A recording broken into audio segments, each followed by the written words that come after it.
Going? Yeah. How's it going, guys? So, the, hopefully everybody's Saturday is going well. Welcome to Dev Chatter. We are going to be working on our bot today. For anyone that's new, we are doing a C# and .NET Core project. The solution you can see open here, Dev Chatter bot. This is a pretty simple program that we've got here. It is designed to be something that anyone can step in and contribute to, so we're trying to keep the architecture pretty simple and easy for most people to figure out and get working on. So nothing super complicated. Most of the stuff in the project is supposed to be fairly self-explanatory, which, if you ask me, is a good approach for any software project you're working on, not just one where you're expecting community contributions. So, taking a look at this, I want to pull up our project on GitHub. And actually, before I get started here, I'm going to get our bot running, just so that it is in chat and you guys can interact with it. You might have noticed that it opened at a console application, and actually the reason for that is the Beauty Guy, thank you for following. So the reason that it's a console application is actually because we keep our bot very lightweight, and it actually runs only in primarily some class libraries, so there's nothing about it that mandates any specific project type. So we don't require that it runs on a web platform. We don't require, heck, it doesn't really even have any tie to the console application itself. So it is nicely decoupled. So it pretty much just needs someone to call its run method, and so our console application does that just fine. So in the project, we are, as I mentioned, accepting community contributions, so that's part of the reason why we're keeping everything organized, lightweight, and easy to work with. So if you go to github.com/devchatter, as I've just put into the chat, you will find the project in there under DevChatterBot. You'll find a couple of other things in there too that we've worked on stream, and the DevChatterBot is the one we're going to be focused on today, though. Pepple Curry, welcome, thank you for the follow, and I apologize for anyone whose name I butcher. I will give it my best shot, and if I do mess up your name, just let me know, and I will do better the next time. So the project that we have here, and if you are interested, I should mention that we have a Discord chat, and most of the people that do contributions to this project are in the Discord, and we talk about that code as people are making the changes, so you don't have to work in your own box. So if you're worried about making your first community contribution, you can go there and talk with us as you do it, and make sure that it's easy. I want to first take a look at what's in our pull requests, because we have a couple of them sitting. Now, Arid Tag, I know you started on the Discord implementation. I also know you're here today. I do want to continue on. I do want to help you out with that one and get that one going. But I'm not planning on doing that one today. So we're going to connect our bot. Our bot is designed so that it can connect to any number of systems where you could have followers and subscribers, as well as different systems where you could chat. So we've primarily been focusing lately on tokens and games and other things like that. So essentially, making the bot a fun,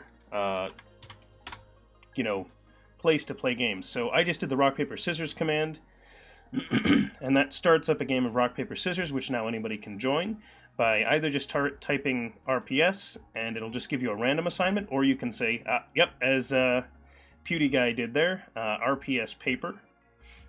And, yep, so you can either choose the one you want, or you can let it randomly pick, and that's how, that's the basic interaction for rock, paper, scissors. It's going to give us some warnings after a while to tell you that, oh, yeah, You need more coins. Someone want to give Pewdie guys some coins too? Hang on. Yeah. Arid Tag, why don't you give all those guys some coins? Since I think you guys have plenty. Yeah, so the way that it works is it's actually a gambling game. You actually have to spend a few coins to be able to enter into the game, and anyone that wins receives more coins. Now, you're gaining coins as you sit and chat, which are some other features that we've built in here. Okay, and actually we reviewed that last one there as well. Add mining game for tokens. I think this might be a joke. Add a game to mine for dev tokens, the latest cryptocurrency. Okay, that actually could be a fun game. I don't think it's entirely a joke. I think the game concept is supposed to be funny. So I like it. I think that'll be a good one. I think someone could make that game pretty easily. So then we have a few other things that we've got on here. This is our list of bugs and enhancements that we want to build into the bot. So first off, I'm going to filter down to anything that we marked as on stream, because these are the ones that we've started on stream or want to continue working on stream, so that's why we've got them set up this way. So we've got command metadata. Commands should specify their parameters, expected types, operators, expected roles, etc., and set up a data structure to be queryable by other systems later, generating help text that outputs the expected arguments and necessary user role. Yeah, so on this one, JD Phoenix, that is actually the idea behind our operators that we're adding to our commands. So if we take a look inside of commands, we have inside of here operations. And let me know what you think about this, everybody. But inside our commands can have a number of command operations. And a command operation is basically a secondary check to see if that one's being called. And if it is, then we're going to try to execute it. So I made an add command operation, a delete command operation, add alias, and delete alias. Now my hope is that I can make it so that those aren't needing to be separate, and we can use the same one. So we'll see how that goes. With all these things, you got to remember iterative development, so try something, see how it works. And interesting, did our rock, paper, scissors game not complete? Weird. Rock, paper, scissors didn't run. Okay, we'll have to look into that. Something must not wire up correctly right now. We recently shifted the dependency and version container, so I'm wondering if it has something to do with that. That would be my best guess, if we're maybe not greedily creating it or something. Because I also didn't see our warning message saying that time was running out and we needed to get to it. So, to look at that, I am going to jump over to our rock, paper, scissors game, and we're going to treat that one as a bug that we're going to take a look at right now. So yeah, as Zalvixidian, which I'm sure I butchered that name, just guessed, there is a help command, and you can get help with any of the other commands by doing that. And the nice thing is that when it runs that, it'll only show you the commands that you're able to use.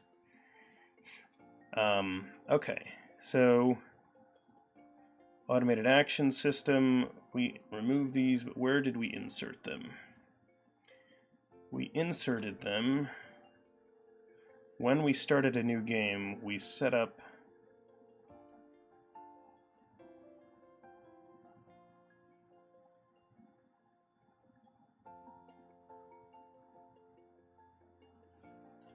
interesting. I apparently didn't wire that one up.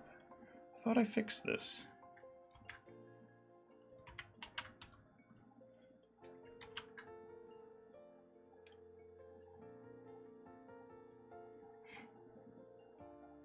Yep, so there is a YouTube channel that is intentionally lagging behind the rest of the channel, so if you do want to watch things live, you want to be here on Twitch, but there will be archives of all old videos eventually showing up on YouTube. So you can catch those there. So if you did miss some of the early ones, you can go to YouTube and watch them. I've scheduled them. They show up one a day on weekdays, so Monday through Friday. One video a day is showing up on YouTube. Yeah, so it would be help coins. Yep. Oh, did the bot crash? Whoa, I've never seen that one. Coins crashed?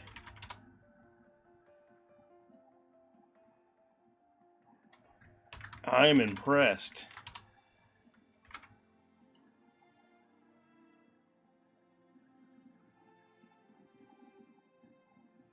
Chat user.tokens. We have the chat client. Did we not come with... If it were null, oh, right, that's a singular default. Okay, so it came back as null. Huh.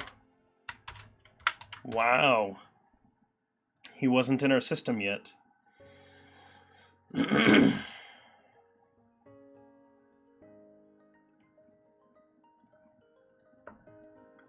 Yeah, so the coins command doesn't have any help text. That's why we didn't get a message about it. But the reason why it failed on that is a funny one. Yeah, so the weird part is when you did that coins help command, it should have just done the coins command. So, but I guess you didn't exist in the system yet, so it bombed on there. But thankfully, if I just put in a null conditional, through null propagation, we'll end up with a zero here, and then it'll just report back that you don't have any tokens if you're not in the system yet. Okay, so that will fix that once we commit it. I will go ahead and commit that change now. So this is avoid null ref in coins command, which that can be part of helping. Way to go, Brendan. Way to click the button you didn't mean to click. Alright, so other things. This is actually send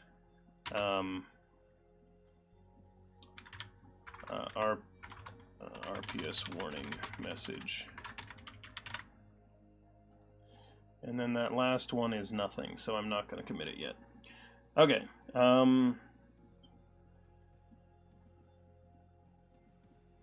I shouldn't have to, I don't think. So I think because that is an integer, it cannot actually be null there. But I will check on that. So here, if I pull this out as a variable, oh yeah, came as an int null. All right, yep, you're right. So we'll do that. There you go. Good call. So we will null coalesce that into a 0. And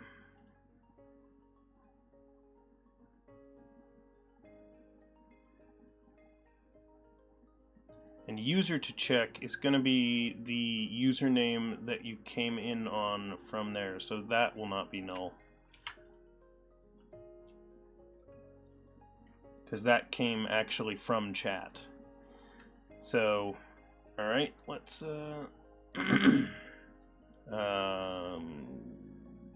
show 0 tokens for non-existent user. Alright, so let's, since this is, I'm on my branch that I was working on that's about improving the help messages, I'm going to add a help message to the coins command. So we're just going to say help text equals use coins, and we're going to go ahead and do some escaped quotes on that to see your current coin total.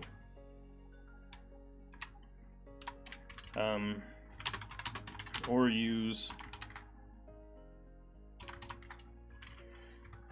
coins someone else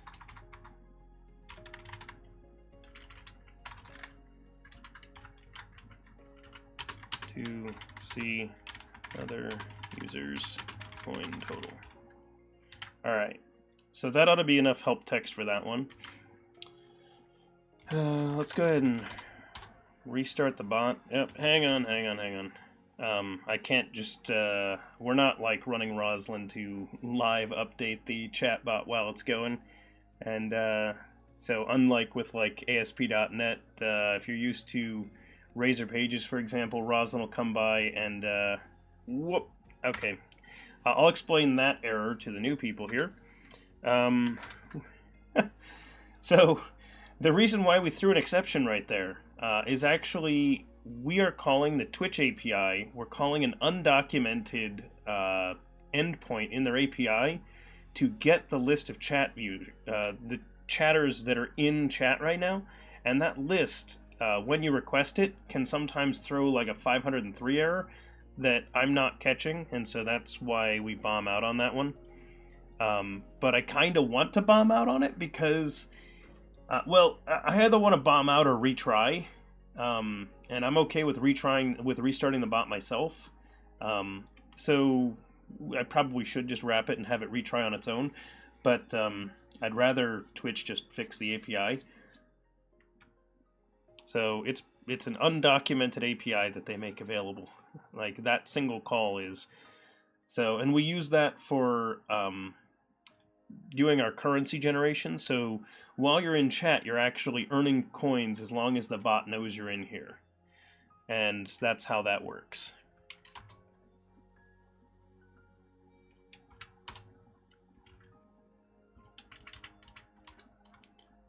That's funny. He wants to add braces. Because of course it does. Because I told it to. Okay.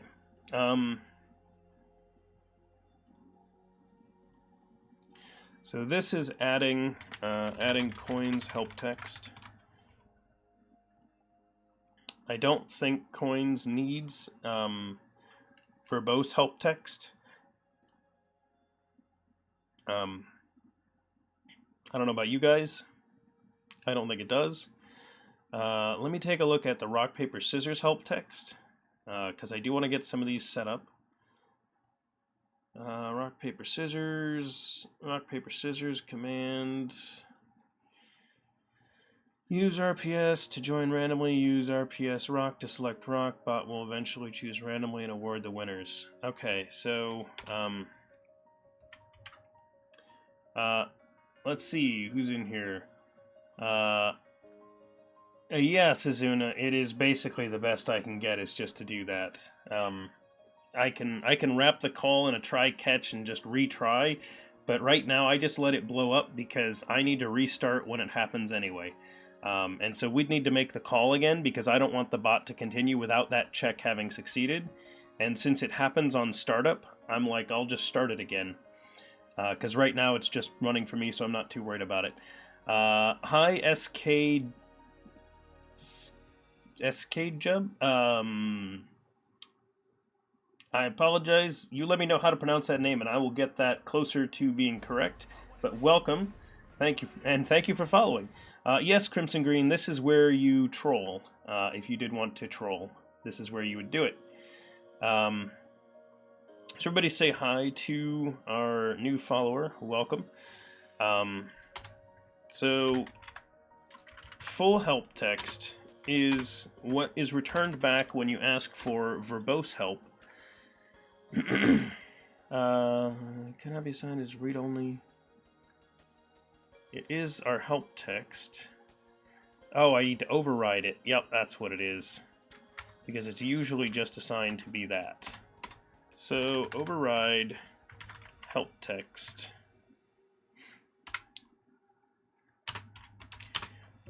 So,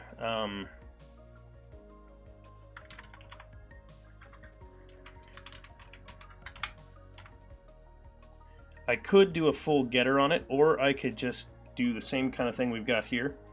Hey, nice job, Arid Tag, checking that. So we got back a 0. Might not have been in the system. So, yep. Thank you, everybody. That was a very good welcome everybody did there.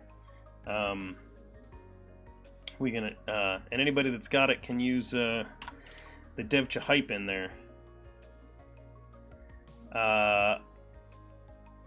Freak Inc. That's my guess. That or it's like Freak North Carolina. I'm just guessing that's the 34 is supposed to be an EA, but maybe I'm wrong, and that's totally insulting guess. But that was my guess. You could be like Freak Nick. I don't know. Maybe I'll get it on one of those. And thank you for checking that, guys. Devcha Hype Poggers. Yeah, see, thank you, Crimson. Close enough, it's frequency. Oh, yeah, Async Awake doesn't have enough coins to send. Bonus, Async Awake. I think this is how I do it. There you go, Async Awake. Have some coins. Did you leave them on your old account, Async Awake? Is that what happened? Did you not transfer them over when you changed accounts? Bot will eventually choose randomly and award the winners. So our full help text, we want it to basically be this, except that we want the full amount on here. So we want to say, whoops.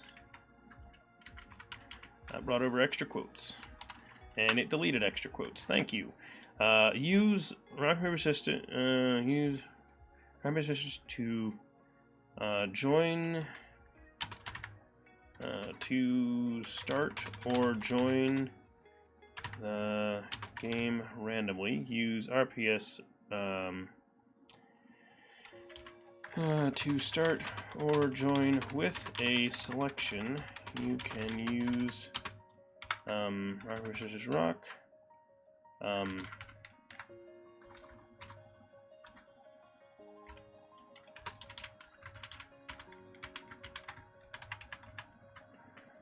Rock, paper, scissors, to select rock, paper, or scissors, respectively. The bot will wait time.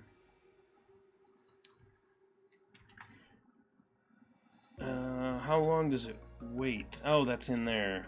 We'll wait 120 seconds, and then randomly choose its own, and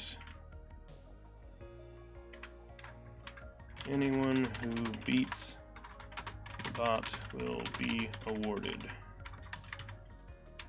tokens. Okay. So yeah, if you don't have if you're not a subscriber of the channel and you do want to use the emote, you can just pet the bot and it will use the hype emote for you. Although it gets a little bit mad and it'll roar at you, but you know, it's a bot, so he's probably not going to hurt you.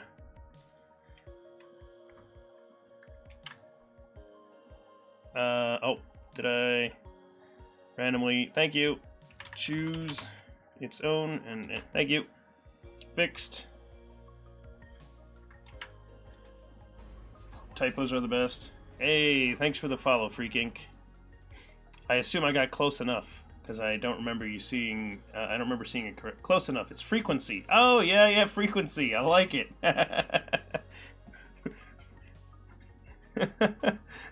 Yeah, that's good. Yes. Yep. There would be a lot of interesting ways of writing frequency, now that I think about it. So adding RPS help text. We're going to say full help text. Rar. Okay, adding extra braces. Okay, and removing usings. Okay. Whoops. Check the box. Okay, so now I'm gonna give this bot a restart, so sorry guys. I'm gonna go ahead and do this, and we'll see how well it comes back up. So this is where it does that call to chatters to try and get that. And the bot says hi when it gets here. And just a heads up, guys, I know I asked some of the regulars whether they wanted me to start the ASP.NET Core project that I was planning on doing, but I think I'm going to wait until either Monday or Tuesday to do that, because I should be able to do a longer stream on one of those days. So probably what I'll do is on Monday or Tuesday, I will start the stream a couple of hours early so we can do a good 4 or 5 hour stream, and attempt to go start to finish on an ASP.NET Core project and set that up. So we're going to do a web project for that. We're going to start fresh. And we're going to do a program that allows you to record board games, players, winners, losers, and whether or not someone taught the game. And we're just going to make a system that does that, and then we can work on things like pulling out reports and other things like that. So, you know, who in your group wins the most games, who in your group loses the most games, who's got the best win percentage, and various things like that. So I think it'll be a fun project.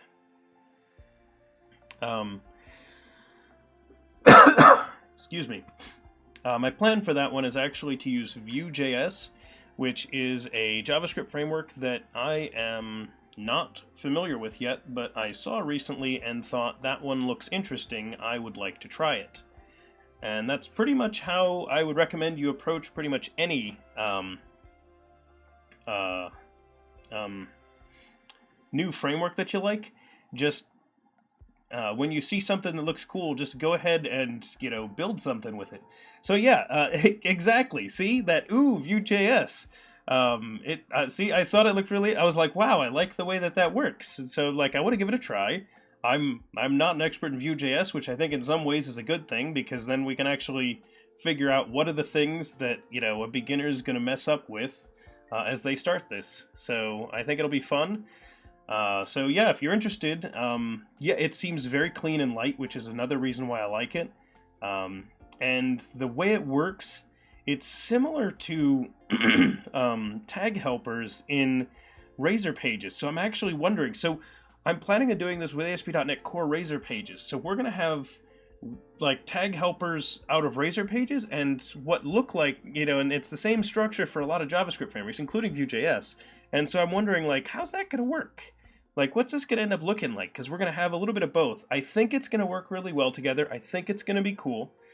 So hopefully everybody's looking forward to that. As I said, probably Monday or Tuesday. So if you haven't yet, hit the not subscribe, follow button, and you'll get notified when I go live. Hey, welcome. How's it going, everybody? Oh, and hey, we just got raided. So welcome, everybody. Welcome. Hype. Whole bunch of C# Fritz viewers in here. To answer your question, frequency, we are working on this on here, but we've got a couple of other projects that we're doing. Hey, Pac-Man Jr., welcome back. Hey, everybody. Welcome. Greetings. Hopefully you all had fun over on the C# Fritz stream. So, yes, hype. We are having fun here. We are writing C# code also for anybody that is coming over from C# Fritz's channel. And if you are from over there, I should say if you're not from there, there's a link to C# Fritz's channel. That's who just raided us. So make sure that everybody gives him a follow as well. He's another C# streamer, as you can't guess from his name being C# Fritz. He and I actually used to be colleagues. Welcome, Bananstian. That is an awesome name. And a fast runner. Welcome. Thank you for following. So anybody that's in here that what I was saying is C# Fritz is a former colleague of mine. He currently works for Microsoft, but he and I worked at a software company called Telerik together for a number of years. And have known each other through the Microsoft MVP and Insider community for quite a while as well. We both frequent that, so it's quite fun. So for anybody that is hopping in, we are working. Yeah, frequency native script. Yep, it's those guys. It's the one. It's they're currently known as Progress Software, but we worked there when it was called Telerik.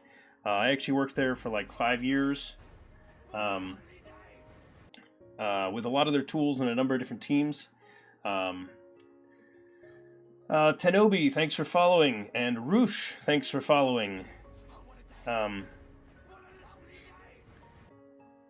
Yeah, so anybody that wants to talk about that stuff, you can check out our Discord. The cool thing about our Discord is that we have a number of people that help on our projects and do contribute, so and the people that contribute are in our Discord. So if you are interested in writing any code on any dev chat or projects, check out our GitHub, which I linked in chat, and you can also check out our Discord to talk with the other people that are working on this. Okay, so let's jump back to the code. That's enough welcoming. I hope you guys are all having a great day, but it is time to write more code. So we were just adding in some extra stuff to give us a setup for having verbose commands that our bot would respond to. So, for example, I'm going to do a help RPS, and that is the standard help command that our bot responds to give us help text for that. But I want to try this, which I haven't tried yet. I am going to do a -v at the beginning to see if it figures out that that's supposed to be a verbose one, but I don't think I wired it up to actually use it. Even if you just fork for join us and let us know what you think. Yeah, so Skyhoshi's correct. If you are interested in running the bot yourself, you can. It comes with a set of fun games. You can customize it. You can fork it and make the changes that you want to make and make it interesting. And for anyone that wants to play Hangman, I'll go ahead and start a Hangman game. And actually, given how long that is, I think I know what word that is, because our current word database is just hard-coded in there. But we are going to connect it to an online database at some point. That is a task for someone to get. So,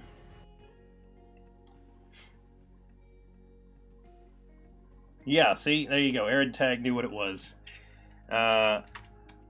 Okay, so yeah, so our bot has this Hangman game that you can play, and longer term, what we're going to do is you'll notice that there are things that pop up on screen. Well, we want to do the same idea with our bot. We're going to actually start making it. We've been planning this for a while, but we were going to wait for ASP.NET 2.1 to drop, .NET Core 2.1 to drop. But we want to cover this screen with a display, so you actually can't see it right now. Technically, there is on this screen a transparent window over top of everything that is there so that we can use HTML to put whatever we want up on the screen. So the idea is the bot's going to start controlling what's actually displayed on the stream, so that when certain things happen, we can pop it up there. So the Hangman game, for example, we're probably going to have the Hangman show up there and, you know, appear on screen. So that's why we call it Hangman right now, but you don't see a Hangman. We're going to put it up there as soon as we get ASP.NET Core 2.1. And I wanted to jump in and say thank you to Metzger Dude and Maboot for the follows. Much appreciated. So yeah, Arid Tag, we are going to be doing overlays. It's going to be fun. We started that, but as I said, we hit the point where we wanted SignalR to be better than it was for us, and the ASP.NET Core version of SignalR is going to be shipping along with ASP.NET Core 2.1, so that's what we're waiting for. So you guys have fun playing Hangman, and we will continue on with this. So I don't think I set up the help command to actually respond back when you ask for the verbose. Oh, the word was mushroom. That's a bummer, guys. That's a bummer. We didn't get it.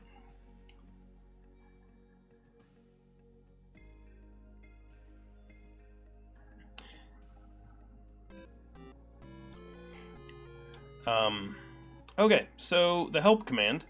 So I did not program this in as an operation yet because we didn't have operations when I created this.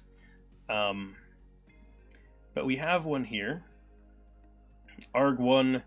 If it's that, then we are going to arg1. So we set that, and then set is verbose mode equal to true, and then here it is. If is verbose mode, then do full help text. Done. That is literally the only change I think we had to make.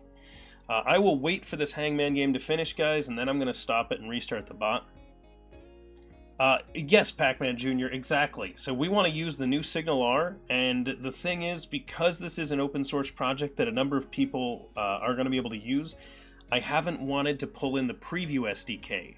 And so that's the reason why we're not running it yet, is because you'd need the preview SDK in order to run it. So I don't want to do that to people. I know the word. Got it.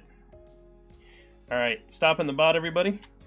And just going to restart it so we can test this. Sorry, Sushinator, I jumped in there on you. Oh, and also I should tell you, I have like 6 guests lined up that are all planning on being on stream, and we know what we're going to do, and we just need to pick days for them. So over the next month or two, we're going to spread those people out. It's all going to be based on schedules. So, for example, if they all need to be on Saturday streams, then it's going to be every Saturday. But if we can get people in on weekday streams, that'll work too. But we do have a number of people lined up for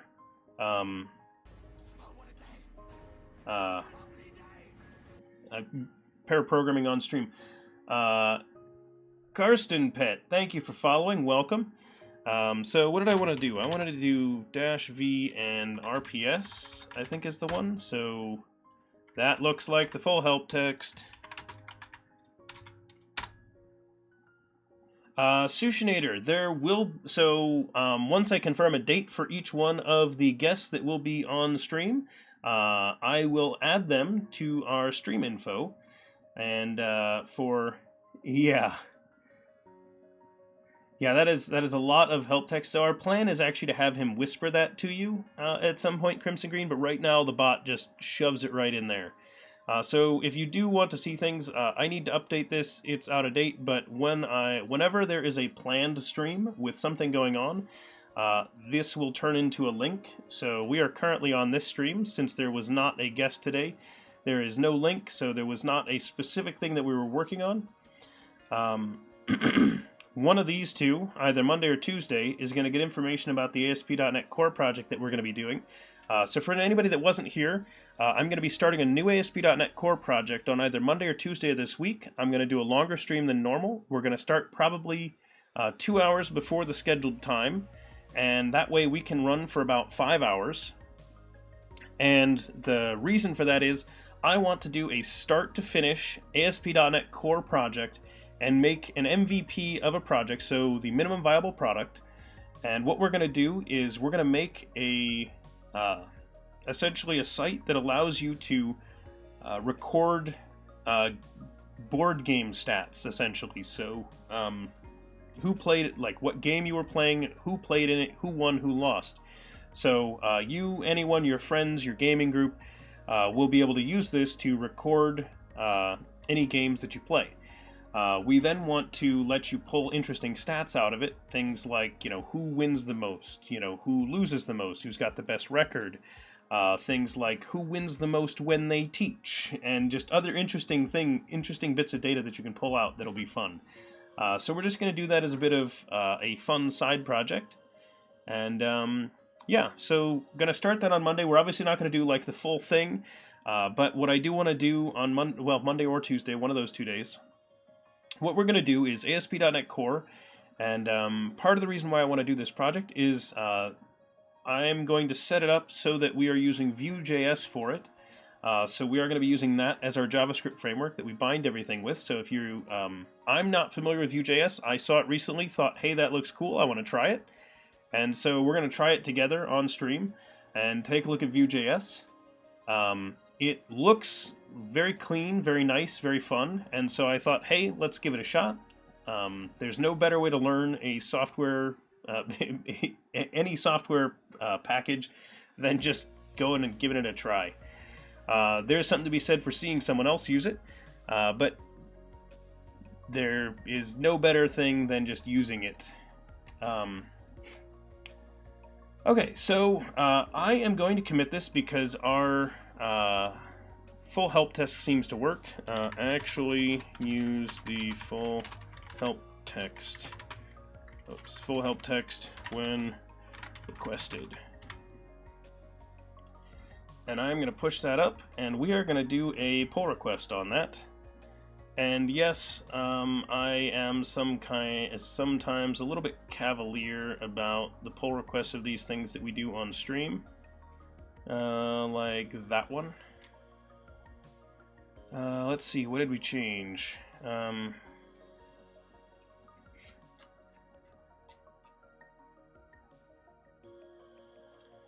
Fixed a couple of things. Help text, space, primary word, help text, and word help text is verbose mode. Oh, right, and I switched these to base command operations because on the full help text of the alias command, so actually, let me give that a try. So help alias and help alias -v alias. Are those different? That's funny. Alias manages alias for existing commands. Use them for old commands. Okay, cool. I was equally excited to hear you try. Yes, I am also excited to try out VueJS. And Suzuna, you're more of an Angular guy, but that's most likely because of his DI and native. Yeah. So Suzuna, I will say there are so many good frameworks out there right now. I know a lot of people that love React. I know a lot of people that love Angular, and I know a lot of people that love Vue.js. The thing is that there is a framework for everybody, no matter what you want. And yeah, there you go. See, and using Aurelia. I remember when each one of these was coming out, and there's a nice following behind all of them. So that's one of the things I like about the development community is that we can have all this stuff and there's no wrong choice, and that's what's good. I mean, well, okay, the wrong choice right now is if you don't use one at all. That's probably the wrong choice, is using no framework, but I guess it depends on how simple you're going. I guess you could even get away with that. I don't really want to say that anybody's making the wrong choice for something.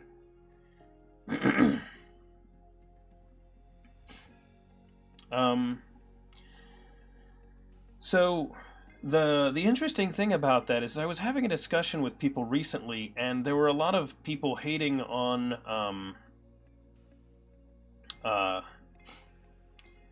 Knockout, and it came up because someone was mentioning they had Knockout in their project, and I talked to them, and I'm like, I had to maintain. So I do a lot of work as I'm an independent consultant, so I do mentoring and training for various clients, and I've had a number of clients, even recent ones, like this year, that still have code running in Knockout. To which I point out to people, the cost of replacing their existing application that's built on Knockout is not worth getting off of it. Knockout at least gives them, templates and binding and everything like that, and they're doing just fine with it. Now, if they're going to start any new projects, yeah, I would recommend they use a newer framework, because Knockout's not getting the love it used to. But that does not mean it's a problem to be on it. And so, we got to be careful. It's one of those things, we get into we have no battles about things in the programming world, definitely not. Speaking of which, did you notice that I'm using spaces and not tabs? And this is Visual Studio, and I'm clearly not on Linux, I'm on Windows, and we all know which is better, Emacs or Vim. Okay, so Sky's minimal approach may not work, but wrong is doing nothing or just not enough. Yeah, okay, there you go. But the just not enough choice gives away to doing a bit more. The horror. Okay, so we got that. Our verbose text is there. The check's passed, which means our tests are passing and our code is building. I'm going to merge this in. So we have verbose help text now. I am going to jump us over to the master branch. If you are doing Twitch extensions, you are better off using no framework or something like Knockout.js because it's small and can easily fit in. Ah, yes. You by Twitch extensions, Sasuna of course means like extensions that are actually going to be on Twitch itself. And one of the other things that's weird about that is that Twitch extensions are now ending up inside, like on the phone applications. So it's becoming even more important that you go as lightweight as you can get. So there are circumstances where you do want to be lightweight. Okay. Command metadata, sort of messing with that. Add a heist command to the bot. Do we continue on with the heist game? Add an achievements for channel viewers. Maybe do that. Schedule command. You know what? We're going to grab the schedule command. We started on that one before, and I want to continue it. And what we started before was not all that great. We ran into a couple of problems, and I want to go back to it, because the thing we basically said at the end of that project was, well, the end of, after starting it, I'll explain what this is. So,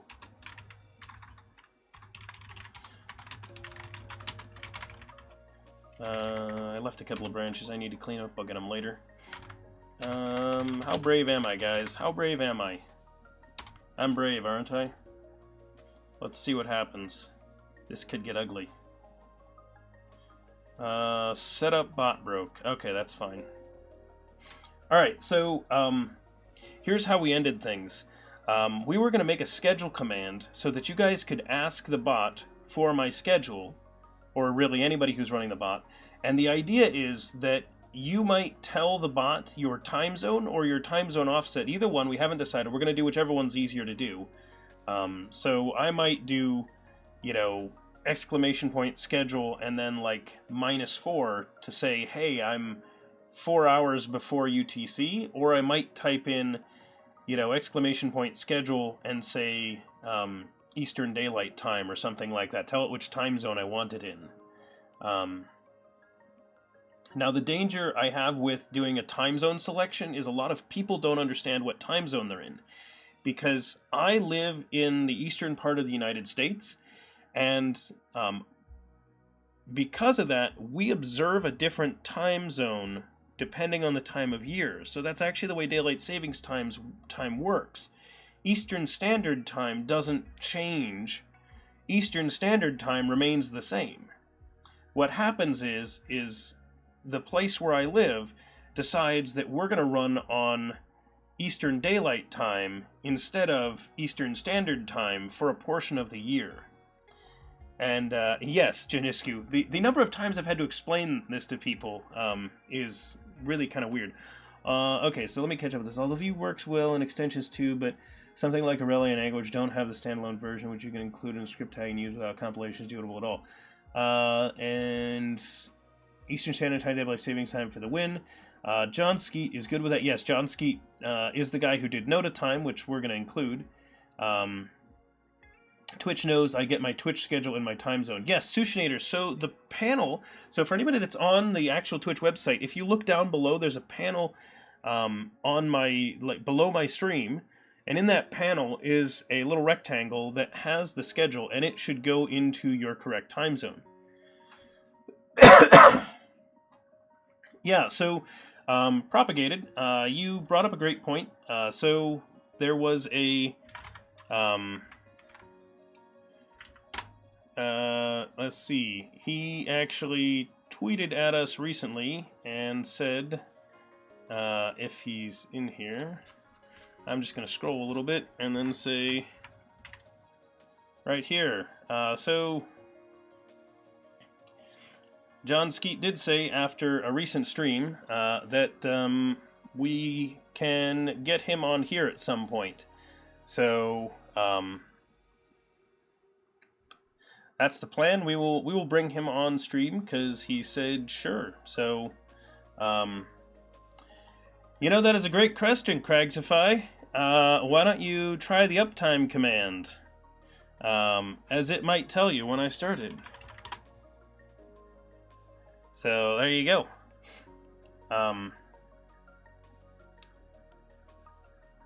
Yep. So that is the plan. So I'm going to go ahead and pull up the schedule command. Actually, I'm going to go fix up the setup bot first. Where is it? Builder, register. No, we don't want that. Where is the actual only new piece? There's only one thing. Schedule command right there.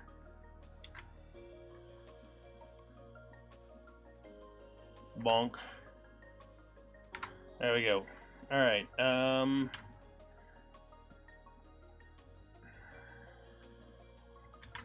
And most of these are going to go away and be automated so that we don't have a DI that's quite so messy that's been on the backlog to get to forever. So, hey, Echo Strike 36, thank you for the lurk. As I said, we're going to hop over to the schedule command, which we were just kind of messing around with a little bit before. We were thinking, though, that we wanted to add in node time to make this work. Whoops, actually, let's make this a base command, because those didn't exist when we did this. And this is an override now, because we now have an abstract for this. And now I am going to add in a constructor.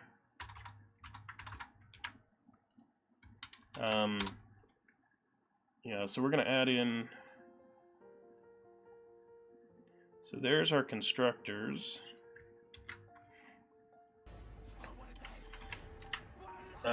Welcome, Hilm Crispy. Thank you for following. I'm going to put this inside of a constructor. Why did that have to call both? I don't remember that needing to call both.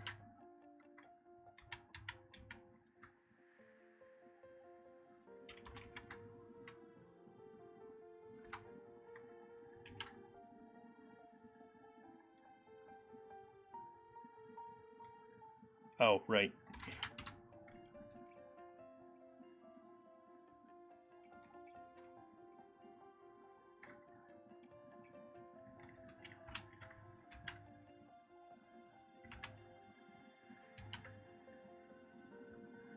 Capital I. Oh, hi, I'm Crispy. Yes, it does. Yep, you are right. That looked like an L. I read it as an L. Sorry about that. That was my bad. That was my bad. Sorry about that.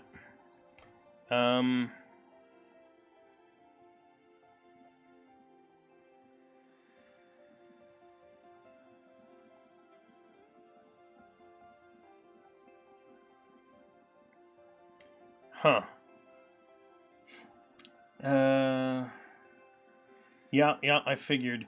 So, I go by the name Brendonius in most places, and I say Brendonius, and a lot of people also get Brendonius, but I get the occasional Brendanius or Brendanius, and I totally understand why I get them. And then I get some people that can't figure it out at all. Here, I'll message in chat. You can see what I'm talking about. And hopefully no one else complains about the amount of time it takes me to say hi in chat on another account. So that one there. Grandmaster Squirrel. Oh man, that is dangerous. I come from a place with a lot of squirrels. Yeah, see? You can see why that's confusing. So I'm used to that one getting messed up a lot, too. I'm actually a little confused. Did I not do this everywhere? Why is...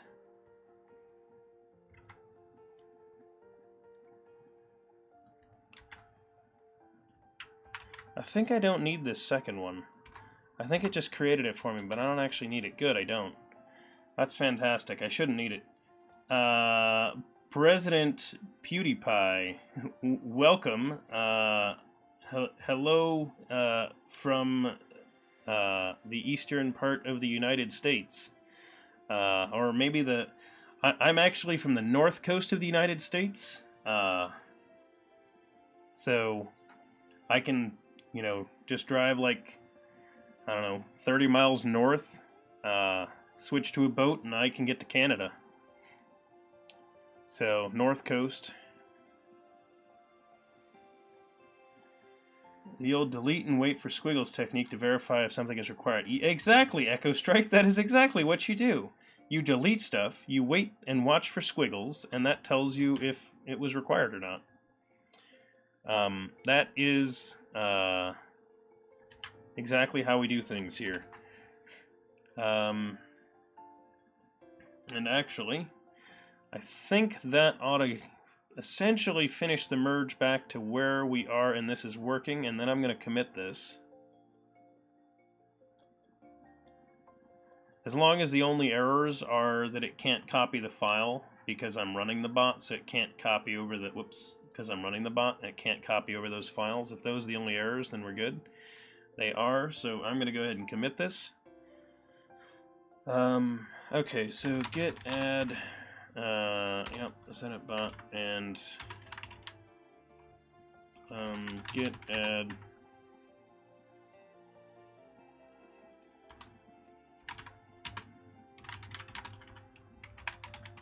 let's see if it lets me continue.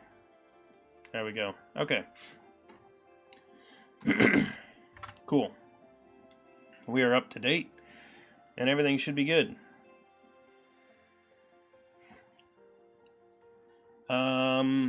Okay, so the old, hi, I'm Crispy. So I have been programming for about 20 years. I started, when I was pretty young. I'm actually a second generation programmer. The first programming language I used was JavaScript, and I did all kinds of horrible things with it. Things like, you know, having a tail on the end of your cursor that would chase things around. You'd click and stuff would move around on the site. I'd make like games and all kinds of weird things with JavaScript back when the internet was a very scary place. And then I did a number of other programming things. I started getting paid to program about 15 years ago. And I have been full-time programming for not quite 15 years, but close to it, so long enough to be dangerous. So not one of the oldest programmers out there. I am actually a former Microsoft MVP. I first got a Microsoft MVP award about 10 years ago, and was in the program for a number of years, and then stopped doing anything for the ASP.NET team and dropped out. So the MVP awards are all for people that actively do things for the Microsoft community. Welcome, President PewDiePie. Thank you for the follow. Much appreciated. Hopefully this timing is good for all of you, because this is usually when I stream. So anyway, the thing that I wanted to add in here that I was talking about is, whoops. I was talking about adding Nota time to this. So I don't think I did it yet, but I'm going to go ahead and search for Nota time, because it should support net standard 1.3. Okay, well, if that's what it requires, that's fine.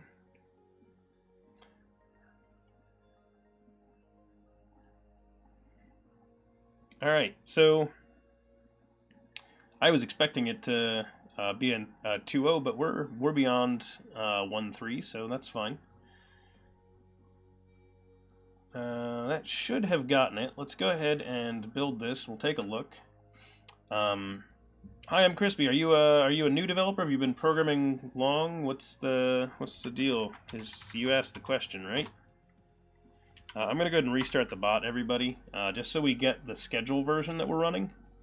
So we'll have the version we're currently working on. Schedule's broken, so don't expect it to work. We're actively developing it, so congrats, you get to work with, we'll call this an unstable build. And that is my, okay.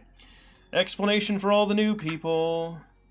That is actually, we're calling an undocumented Twitch API, and the undocumented API sometimes throws a 500 error that we don't bother catching because the only time we call it is on startup. And I can just restart the bot, and so I don't want to put a bunch of logic around it just to do a retry. That's why we're not doing it yet, mostly because that's less interesting, wrapping a try-catch around a thing. Okay, so you're a CS student, you've been programming for a couple of years, as long as you've been in school. That's awesome. So welcome to CS. Hopefully you are enjoying programming. Probably most people here think programming is fun. Yeah, so Nota Time should be a good one. I have used it before, but it has actually been a while. Nota Time is just basically better handling of date and time within .NET. It is a spin-off of Jota Time, which is, was created to make better date and time for Java. And I believe now someone was saying that the guy that made Jota Time actually built the new date time stuff in Java, which is very cool because I've actually heard good things about how they now handle date times, not how they handled them before. Project for President PewDiePie, that is a good question. There are a number of things that you could work on that are good projects. Some of the easy ones I would recommend is I would look for some katas to start with, as those are good places to just get used to stuff. So Fuzzy Smurfed, welcome, thank you for the follow. Yeah, exactly. So Code Wars katas. So just look for the word kata. So like C# katas and things like that. If you look for that type of stuff, so the point of a kata is, to a professional developer, usually a kata can be completed in like a half an hour to an hour or something like that, maybe 2 if it's a long one. But they're usually well-contained projects that are known how to do it. So what you can do is you can go and attempt to do the project, and then you can also look up how other people did it. So you can compare how did you do it to how did someone else do it, and that's a good way of learning other techniques for solving the same type of problem. Hi, I'm Crispy. I do have a degree in computer science. I think there's some value in having it, although for the most part, the majority of the programming job does not require a computer science degree. And yes, their date and time used to be terrible, and that's why they needed Jota Time.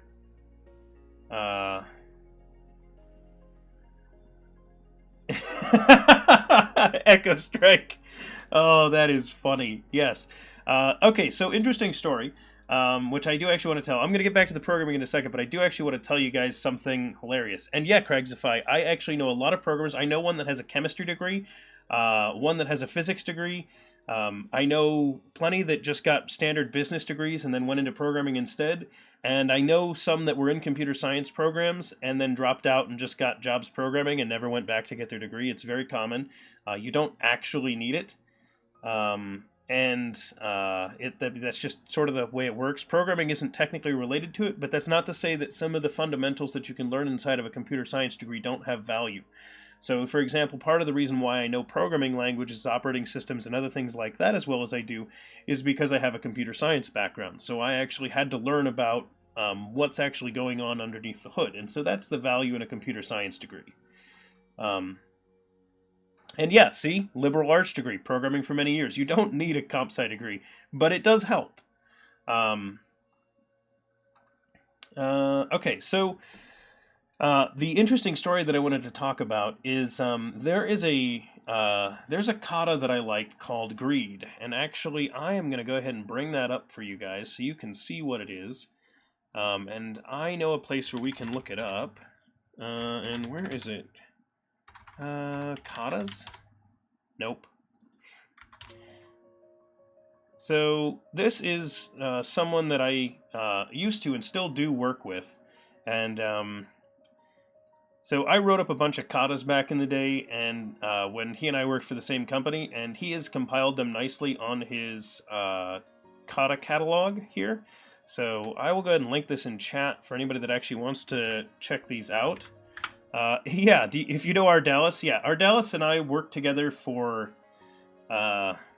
I have worked with Steve for probably at least 9 years in at least a limited capacity.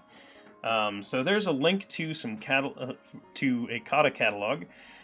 Anyway, so the point of the Greed game is that it is a dice game where you roll dice and you try to do you try to score points based on things. And the goal of the kata is that you're building a program that's going to figure out the score.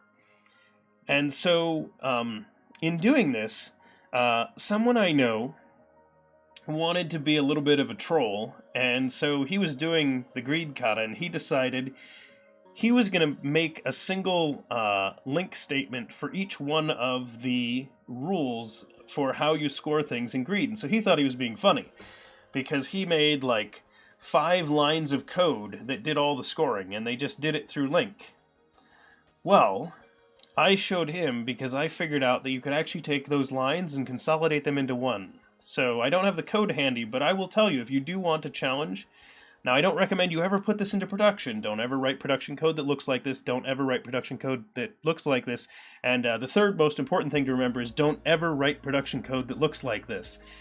However, if you want to give yourself a fun challenge and learn Link a little bit better, you can do the entire Greed kata in a single line of Link. So if you want to really challenge yourself, write the unit tests in order to make the rules and everything, but do a single line of code. Yeah. That's a good point, Greendorf. That definitely needs to get added to the quote list. And don't ever write production code that looks like this. And don't ever write production code that looks like this. And that was said by Brendan. Okay. Quote 10, let's see how that worked. There we go. So I added a new quote to our bot, so our bot can actually handle quotes.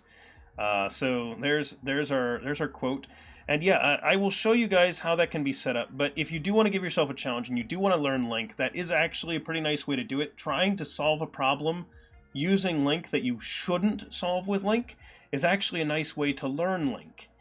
Never check that code in, but you can actually use that as a way to try it. Actually, you can commit the code, just not to a production system. You could commit it in a separate branch or something like that. You're just doing it to learn how Link works, because occasionally it is useful to know how to group by, for example. Group bys are fantastic in Link. You can do wonderful things with them. You just don't want to like nest a whole bunch of Link together, because other devs can't read it. Okay, so we just added in Nota time, and I want to see, so I don't remember Nota time that well, let's see,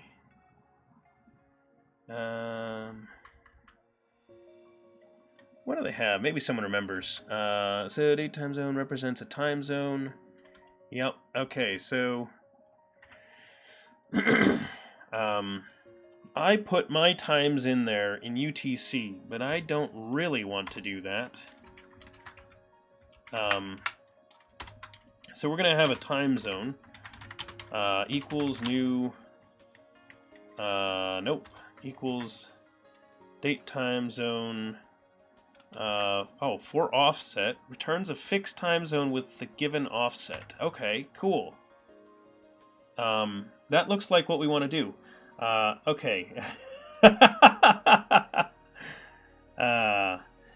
Yes, gosh, I sure hope this works. That was a good quote.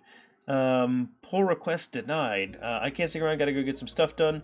Thanks, AridTag. Feel free to leave the lurk up, but have a great day. And Kasru, welcome. Hopefully you're having a good day. Okay, so our offset that we want to have here is... so offset 0 seconds, effectively the permanent offset for UTC. From hours, returns an offset for the specified number of hours, which may be negative. There we go. Okay, so this is the one we want. So we said that we were going to get an offset, so I'm going to pass in offset to this. So that should now get us the time zone that you specified.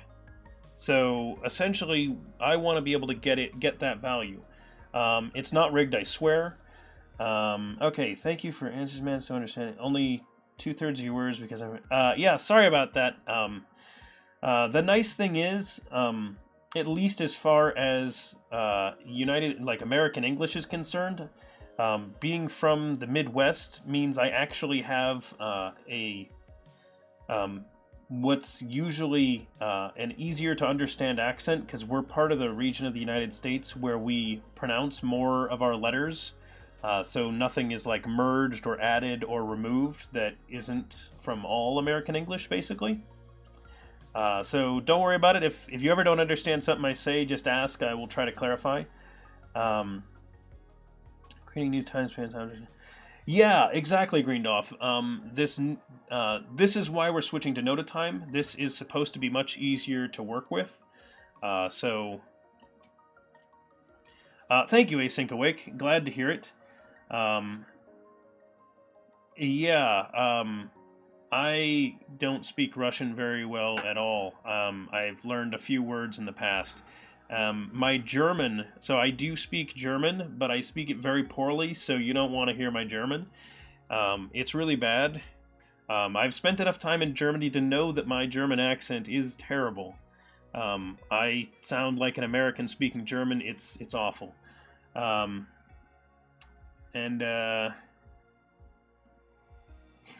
Hey, Wheelspin. We are working on the schedule command. Let's see. Nota time. What else do we have? So system clock. What's this return back? So new system clock. Can I make a new one?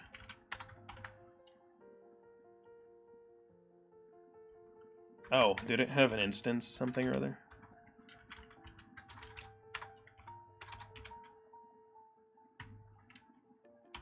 Okay, that's fine. And then get current instance. In UTC.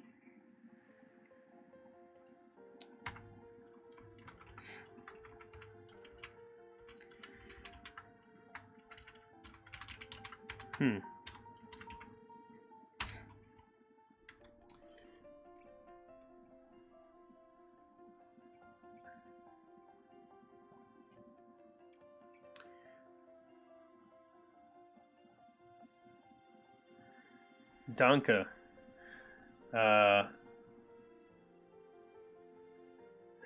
Greendorf, you are correct.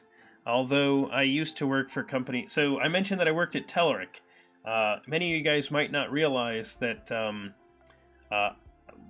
Telerik actually used to have an office in Munich, so I'd go work in the office in Munich from time to time. And I worked like 3 times, I think. I worked in the Munich office for a little bit. And I'd be sitting in a meeting and everybody would be speaking in German, because they would just do that unintentionally, not thinking about the fact that there was, a primarily English speaker in the room. And I would be able to follow along but not really contribute too much. And then eventually someone would realize, oh, wait, and then would switch to English. And then I'd be like, yep, thank you.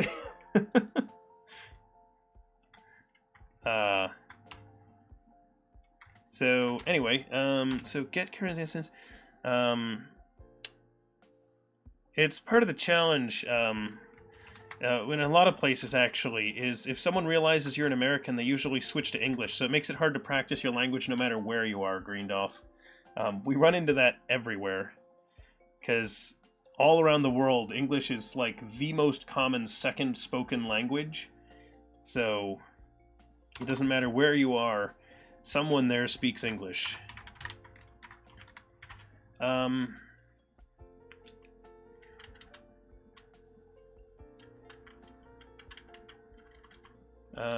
Local date, actually.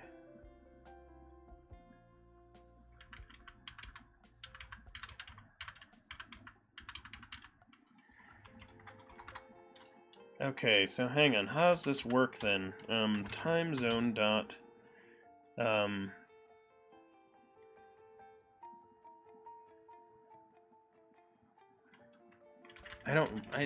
have not used Nota Time in a long time, everybody.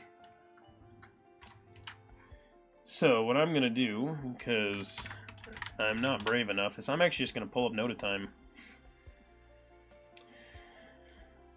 No, I don't need installation. Where's your quick guide? Development? Overview. Why does Nota Time exist? Installation, core concepts, local and global or absolute types. Global time, instant.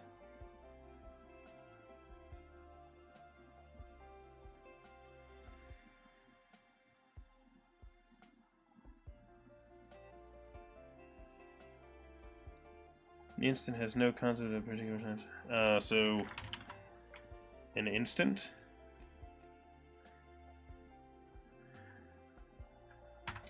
Okay.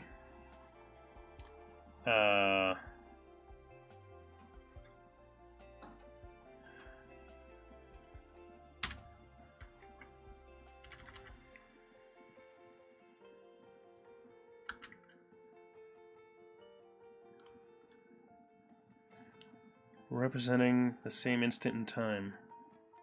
Okay.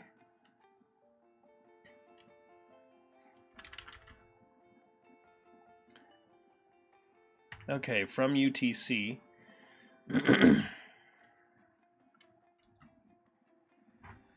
So I'm going to do this. I'm going to change my method to return back an instant instead of a date time. We're going to use our little shortcut method here. And then I'm going to do return that from that, whoops.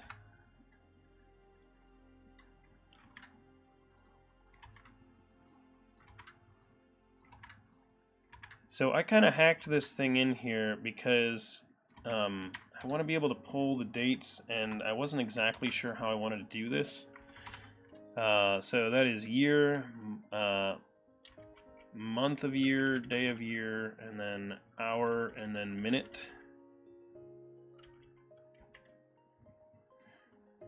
And here's what we're going to do. We're going to go ahead and do this. We're going to chop all that away, and then that should be good. Okay, so there we go. And then for this, we want to return back whatever the default instant is. I don't care what it is. Let's see. Sorry for the new question. Are objects library functions? Objects library functions? I'm not sure what you mean, Wheelspin. Objects in C# are objects. They're not functions. That would be like a JavaScript concept where functions and objects kind of meld together. I had Russian in school in Germany. It was super difficult to learn for me. Oh yeah. So there is a voice channel inside our Discord. If you do want to talk to other people that are in here, you can talk to them there. And oh yeah, so that's the other thing is whenever I talk to people, they're like, "Oh yeah, I learned English watching anime or playing video games or whatever," and it's like, "Oh, okay, that's cool." So, yep. So awesome. So I put in those days. So that would be a Monday, a Tuesday, a Wednesday, a Thursday, a Friday, a Saturday, a Sunday. These are now instant of those days. That is a Monday, a Tuesday, a Thursday, and a Saturday. So now I need to somehow convert that to the correct time zone and then onto the correct day. But I don't need to say the correct day. And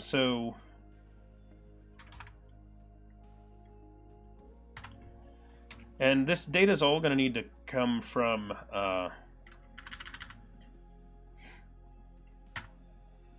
all this data is going to need to come from a database at some point.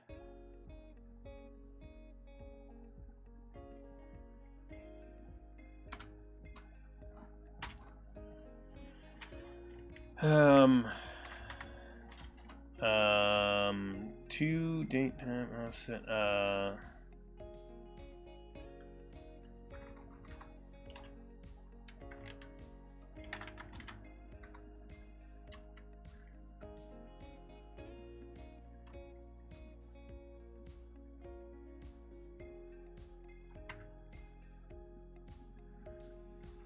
Okay, so now the question is, how do I periods and durations? No, I want to now display it. Like, how's formatting?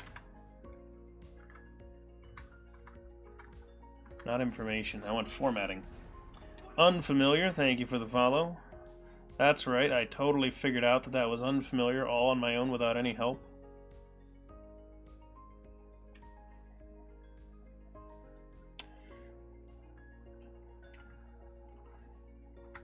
Okay, so here's what we're going to do. We're going to say string message equals that dot toString plus so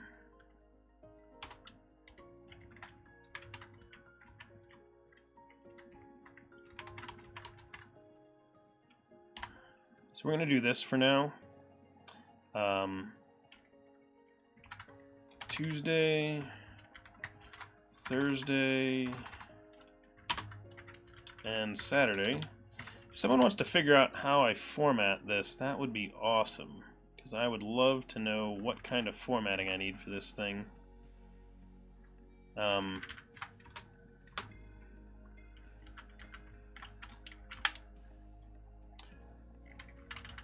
Whoops.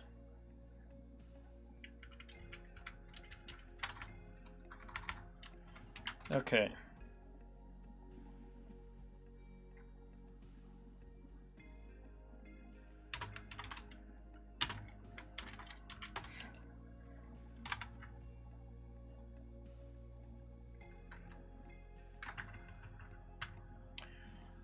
The next stream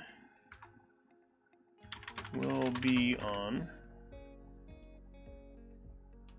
our usual schedule will be. Usual schedule is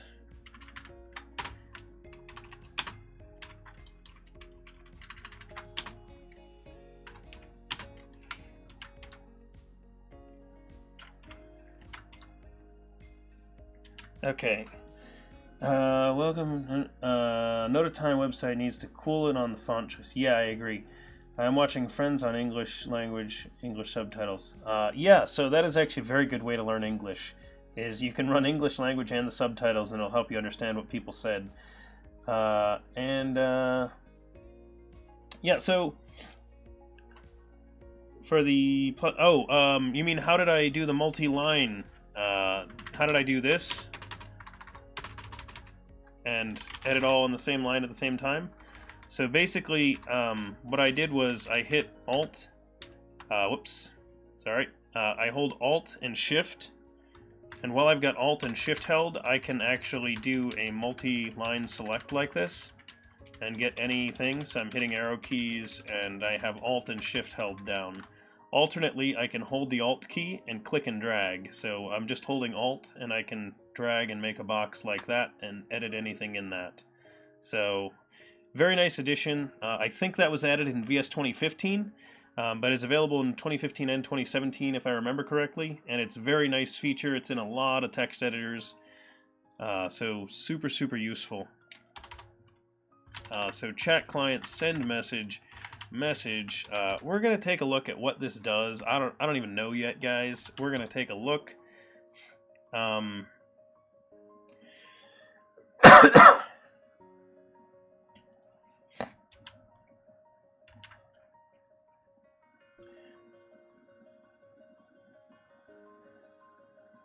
Oh, is it in 2013 as well? That's awesome.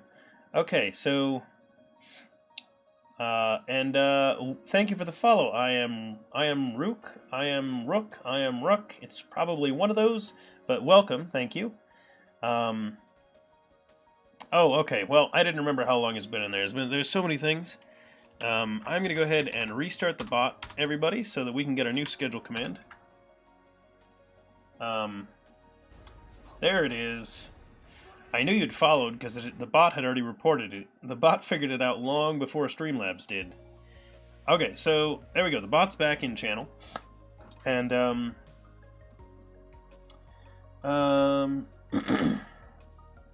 so, now that it's back in, we can go ahead and test this stuff that we were just doing. So I'm going to go ahead and try the schedule command.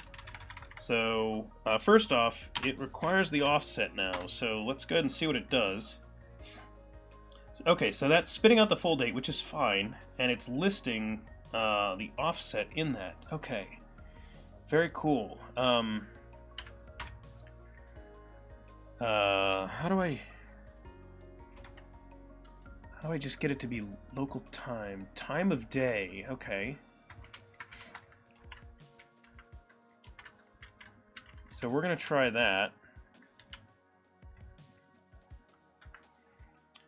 And actually, I probably should have just debugged the bot to find out which one I wanted. That was kind of foolish on my part, so I'm actually going to do that this time. Actually, we're going to stop there so that I can check these. So I'm going to debug the bot, that way I can figure out exactly what I want that to be inside the intermediate window. Immediate window, not the intermediate window. Sorry guys, I apparently smoked something this morning, and I didn't even realize I had. Really? No message, add time delay? Huh, I'm gonna need to look at what that was. Clock is null. Probably some... Oh, well, guys, we figured out why our interval stuff didn't fire. That's the problem, so... The bug that we ran into in rock, paper, scissors, we now know what caused it. Schedule -4. Okay. Okay, so that worked nicely. I'm going to need to put the dates in there, but it now displays them in the time set that I asked for, and that's the exact time of day, so that's perfect. I'm actually just going to stop it here. Whoops, we're going to let that continue, but then we're going to stop.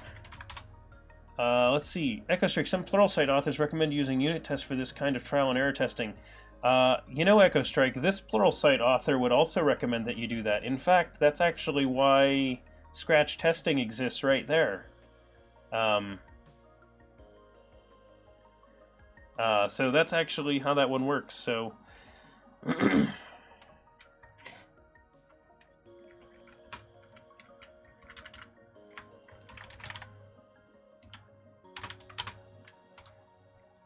Mondays at that, Tuesdays at that, Thursdays at, whoops, SS, Saturdays at that. So yeah, if you mean you should unit test your command, then I agree, EchoStrike, I should unit test this command. The problem is that all it's really doing is generating this string, so the part that I could test is not all that useful. I could check to see that it sent the message, but I don't want to do too much confirmation of these values. I could do a simple check to make sure that it can do an offset conversion correctly and potentially get me back the right thing, but I don't want to get too specific about what's actually in the string, because I don't want to have a test that's just going to be brittle and break whenever we have a problem. So, Okay, so that ought to get that working. The bot is currently off. I'm going to get it running before anybody does anything where I wanted to have the bot running, like follow or subscribe or something like that. So the bot's back in here. Let's go ahead and give the schedule command a shot.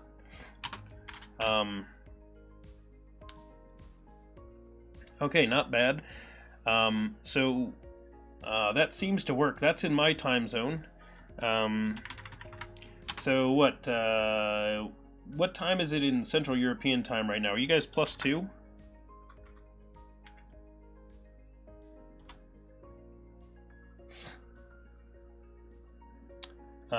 Central European time? That's at +2 right now. Does anybody know for UTC? Because I know we have some people that are in that time zone.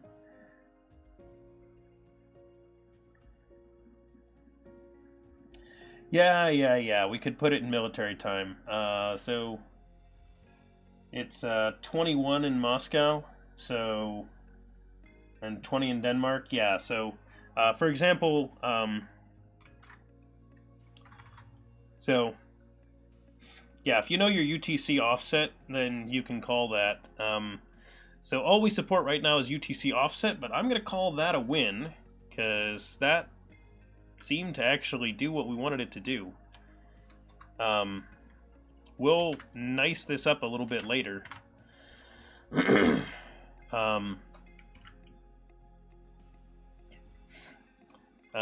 Switch to Nota time.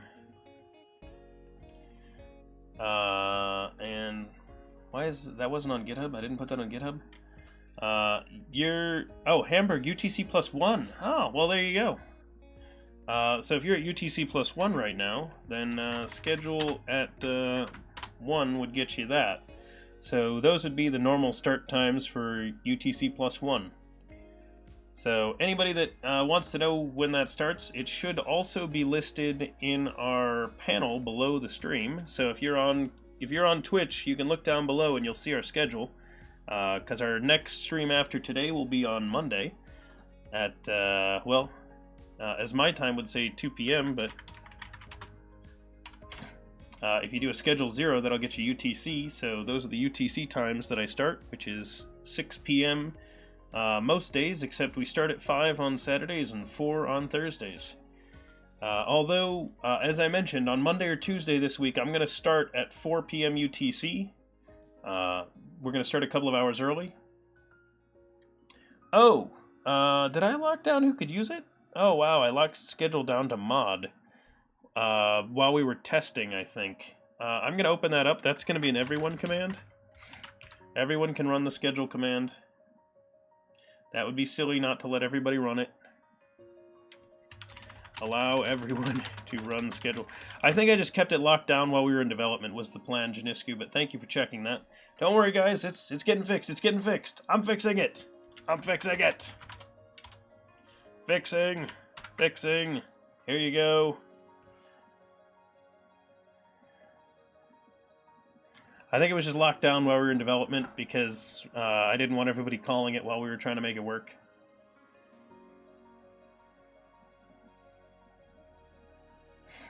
Yes, thank you, Sushinator. So I like the stream. It's fun.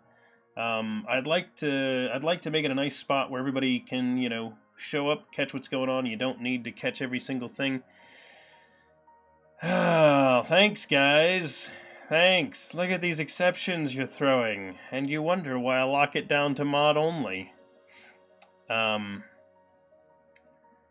Let's see. If that is that, or offset greater than 23. What's the offset need to be? Hang on. It's telling me in here. -18 to 18. Or offset less than -18. Because you guys are jerks.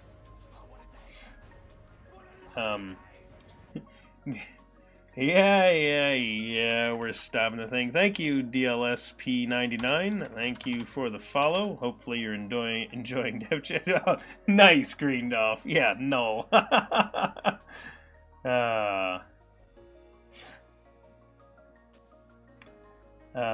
Pull request with this feature. Could you make a whitelist to include mods and a question mark, or would you accept a pull request with this feature? Sky Hoshi, I'm not sure what you're talking about. What are you? I'm gonna leave this open to everybody. What are you looking for there, Sky Hoshi?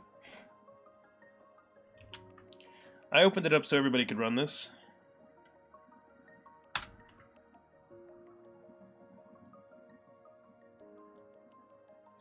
Thanks, Sushinator. The bot's not running though. And you're right, I did use an integer. So yes, you can definitely go above or below max min integer. Okay,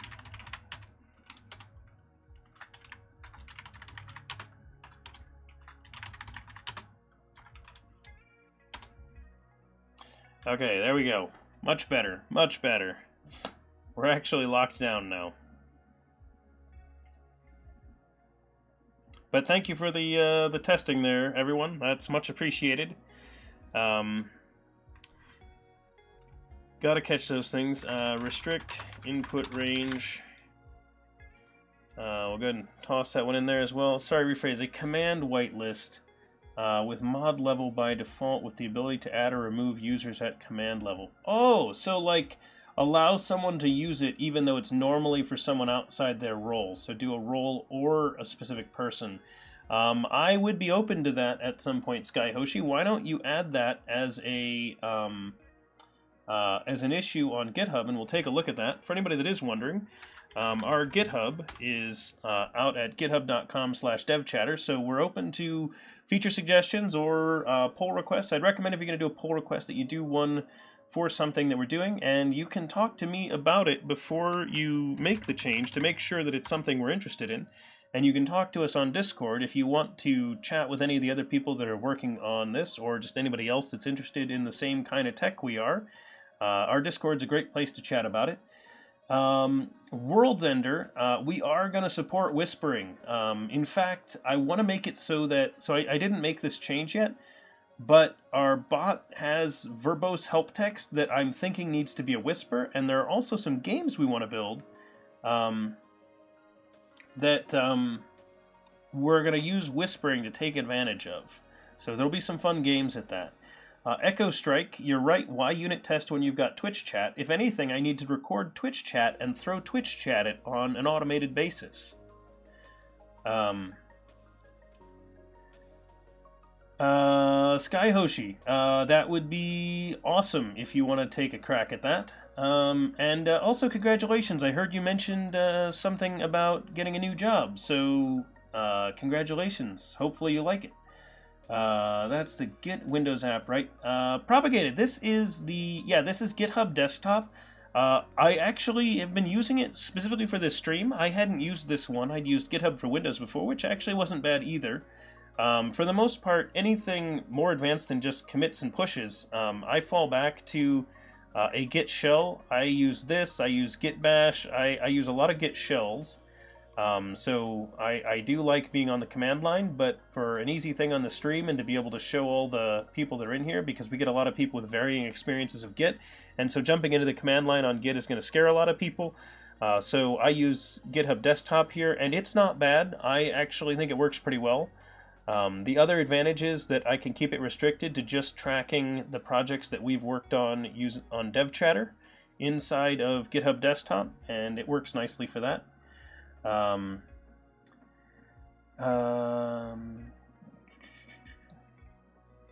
Sounds good, Sky Hoshi. So that's awesome. Automated Twitch, yes, exactly, Greendorf. I need automated Twitch chat to throw at the bot. And yeah, so PowerShell inside a VS Code terminal works great for Git. I do the same thing when I'm in VS Code.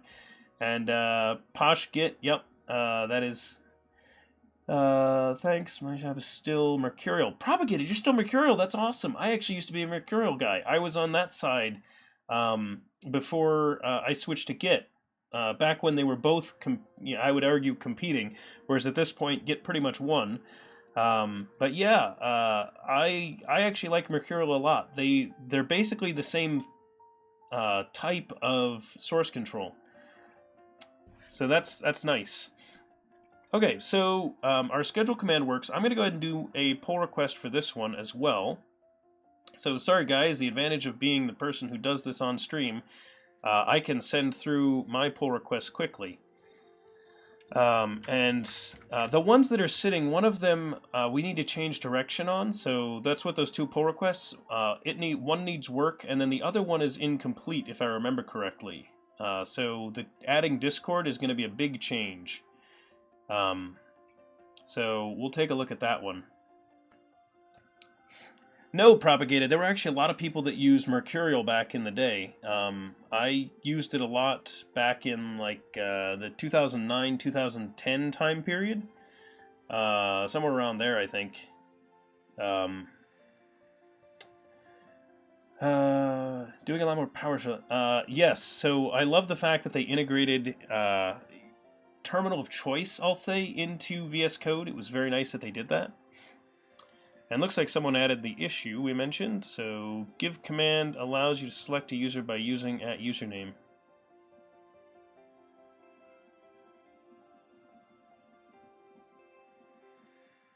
Oh, do I not allow the @ sign?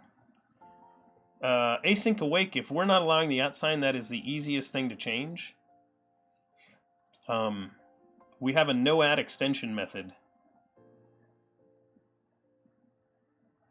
Yeah, Sushinator. Sushinator, if you want to, go ahead and review this and comment then.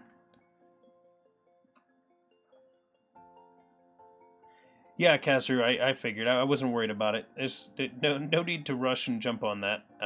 Okay, so interval message is broken, is what we noticed earlier. So you're right, async awake, it does. Okay, well, I'll tell you what. I'll go fix that one right now.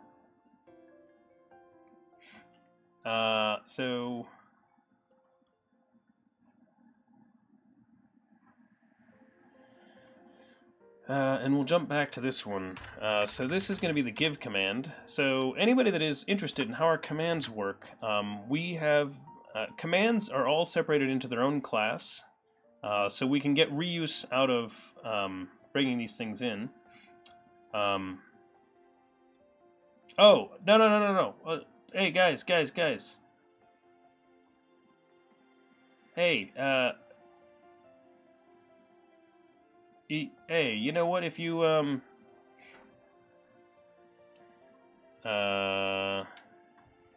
on.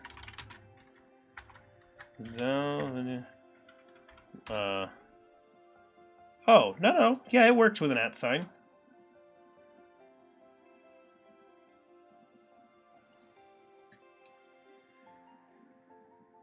Yeah, see? It works. Yeah, see, you just mistyped. Trying to claim that a bug's in there, you know, that might really exist. If it does, then we'll put it back. But I'm gonna close this one for now. Label. Invalid. I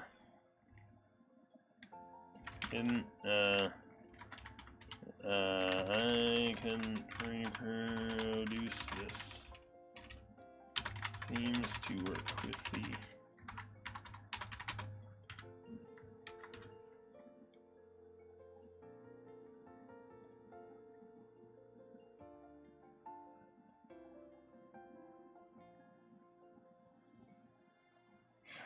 Yeah, so there are some issues. I'm not saying the give command is perfect. We kind of rushed that one in on stream one day, so there are definitely going to be problems with it, but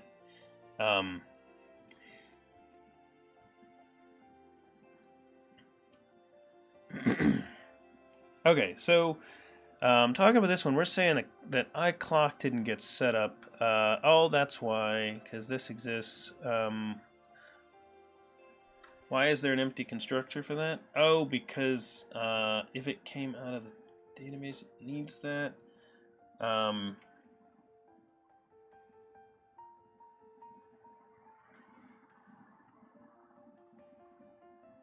Who constructed this? Publish should. Is it time to display?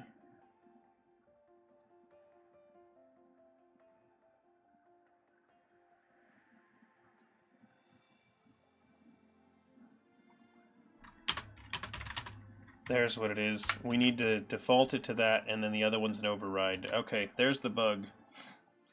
Alright, so there was definitely a bug with that, and I have fixed that bug.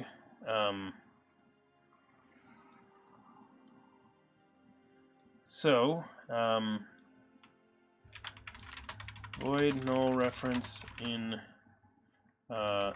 interval messages.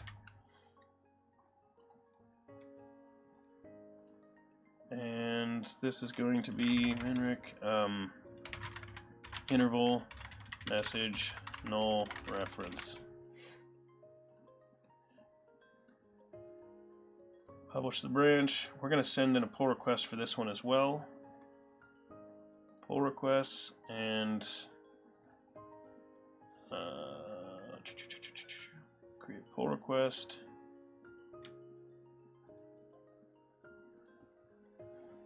All right, so what do we got here? Coins, coins.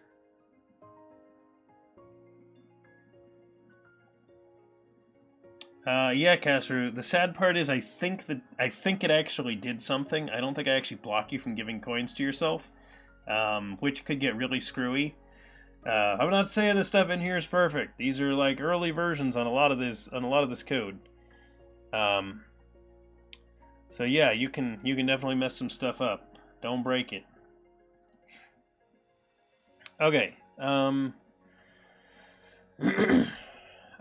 So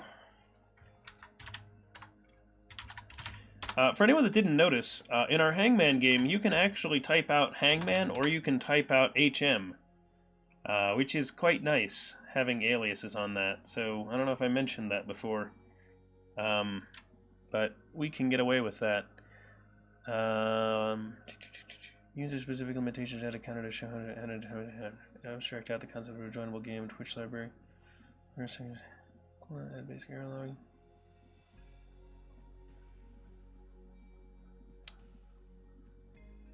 Okay.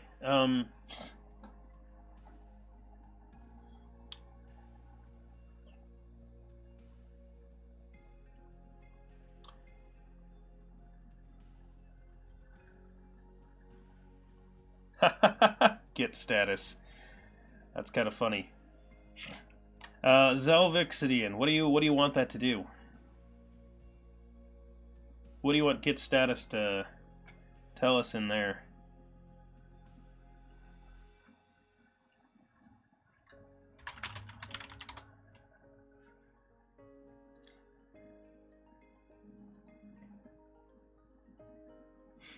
Okay, what else do we want to work on today?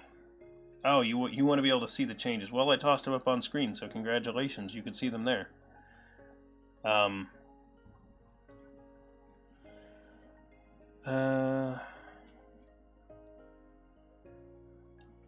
You know, with the fact that that's just a brand new command, I'm going to go ahead and say that we're just going to need a bug for that.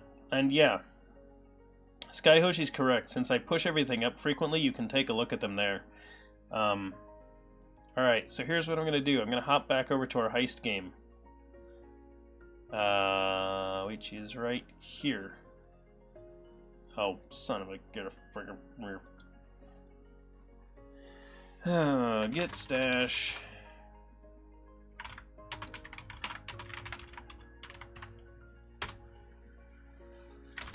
Rebase that onto master. Permission denied.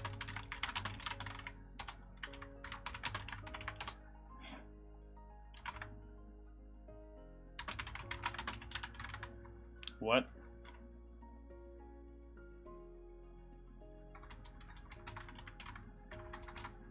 What?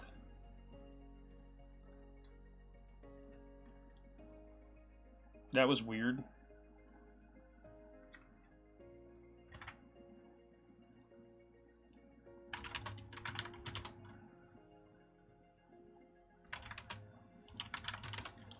Fit. Yeah, that's not a word.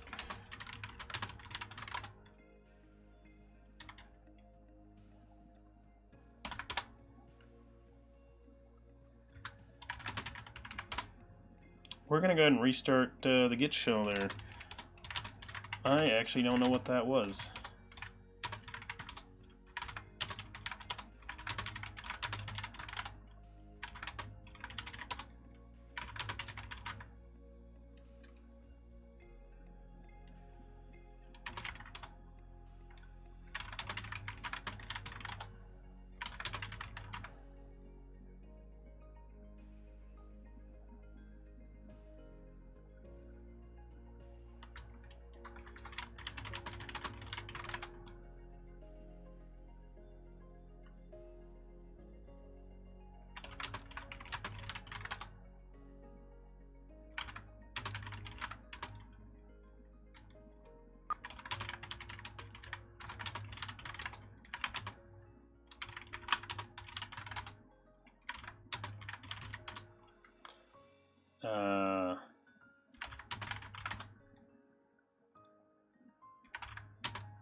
That's weird.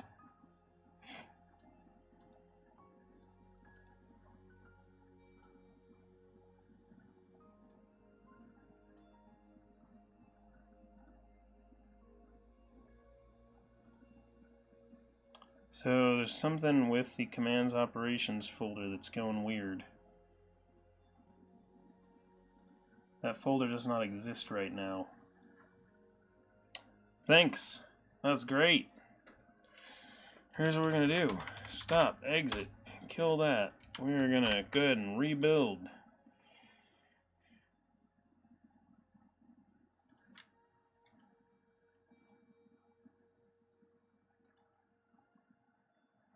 There we go.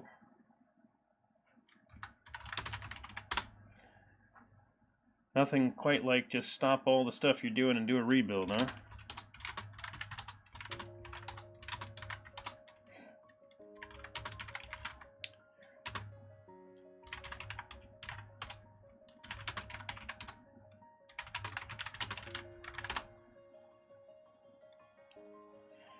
Oh yeah, I'll be all about setting up a sudo in the bot, guys. That's yeah, because I want to be able to give you guys admin permissions on my computer. That's why I'm doing it. Okay, so as usual, the conflict is in setup bot, as it always is, because we changed every single line of this when we switched to doing this.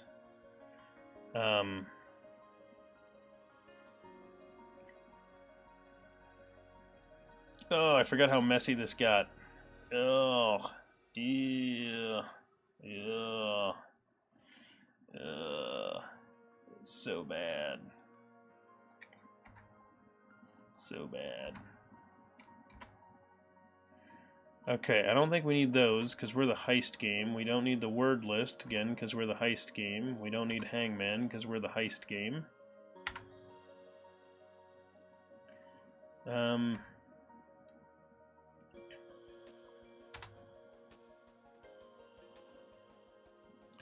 We don't need that, again, because we're the heist game.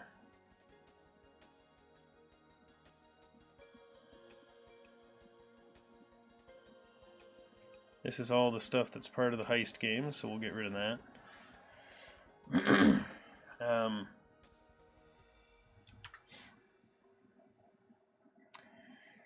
Okay, so what I'm going to do is I'm going to do... that is not a problem, Sushinator.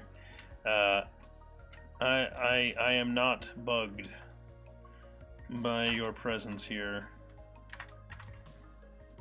So we're gonna make that, and it should, I'm hoping, figure out its own pieces. And then as implemented interfaces on the heist command,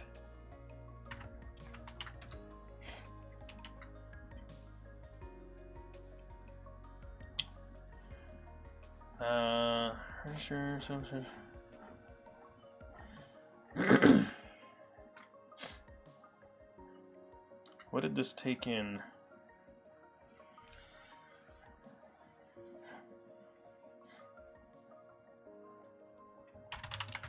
And yes, I am going to fix the errors that exist as a result of this. So,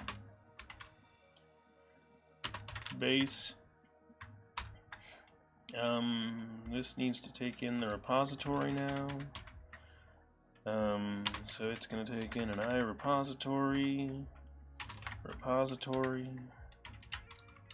and it's going to pass that in, and then the role required I set to everyone for now.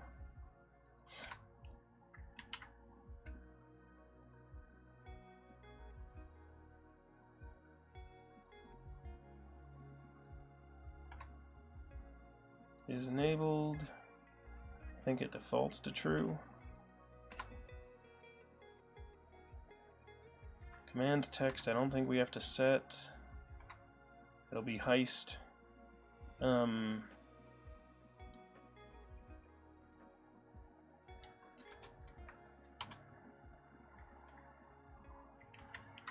Okay, my process method has to be an override. That's what it's complaining about.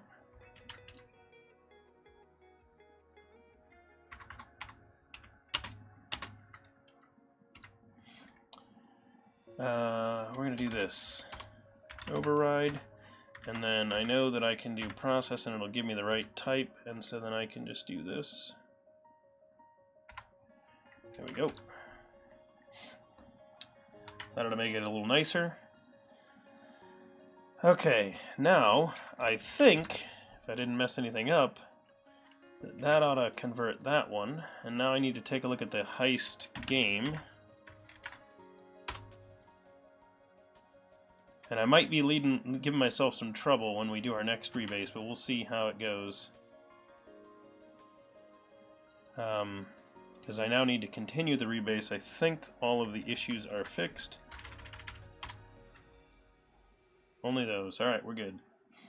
So, let's continue this. Whoops, get status. Git add that. Git add that one. Add that one.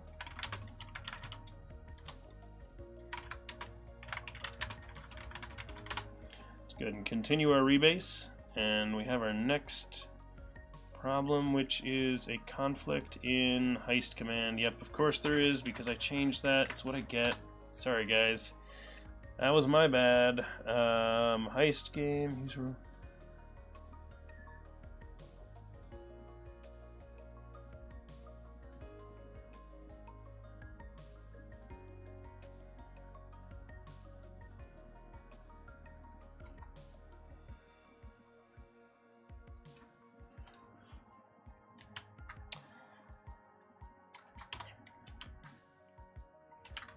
Okay, git add that.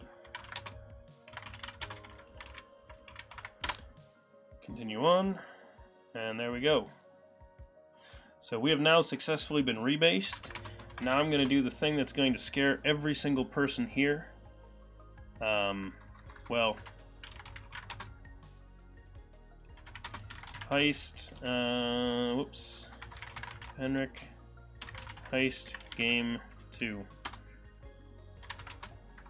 So now I need to set the upstream and stuff, which is actually why this is nice, because I can click that button, it will set the upstream and do a push and everything, and I don't actually have to type all that crap out myself, which is fan-friggin-tastic to not actually have to type all that, because it does it with all the defaults for me. So now if I do a status,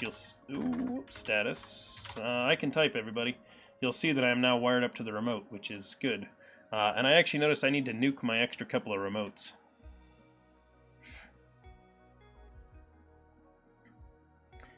Attempt to start game is... Okay, well, I bet we have build errors, but that's fine. we no longer use that framework. We extracted out pose from this because it was giving us some trouble, so we got rid of it. Sushinator, that is the GitHub desktop client. It's the new one, yes.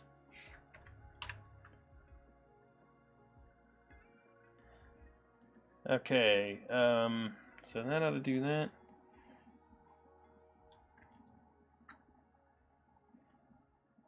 Client, it doesn't take in the chat user? How can that not take in the chat user?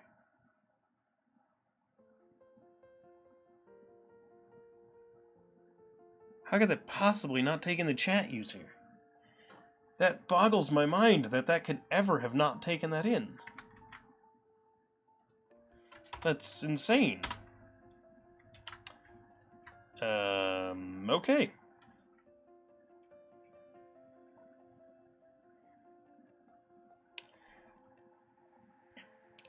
Get available roles any, and the game is running.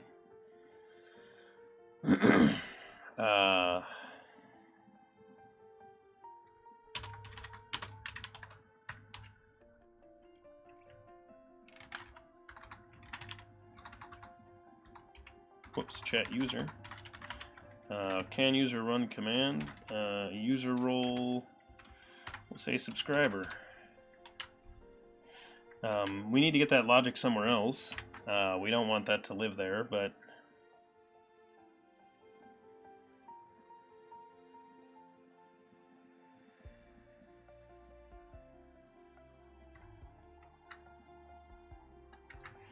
we change that to just be the display name. So we must have been in the middle of a change when we just stopped working on this, I think. I think we did a work in progress on that. That was probably a whip commit if I didn't look.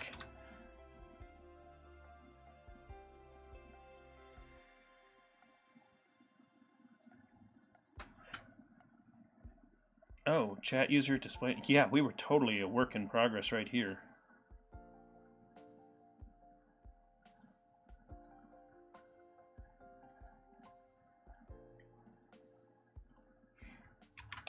Yep, we were not done with whatever it was we were doing here.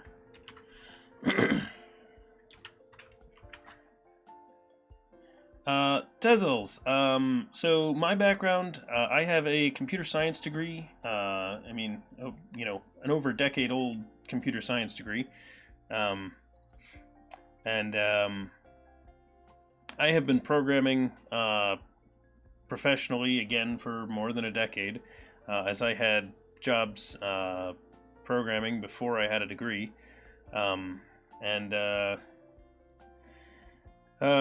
Other than that, I was a self-taught programmer before I got a computer science degree, so I've been programming for over 20 years at this point, a little over. Okay, so that is a join game result. Right, we changed the type to be a result we could actually use. So that means that this was going to drop out to be...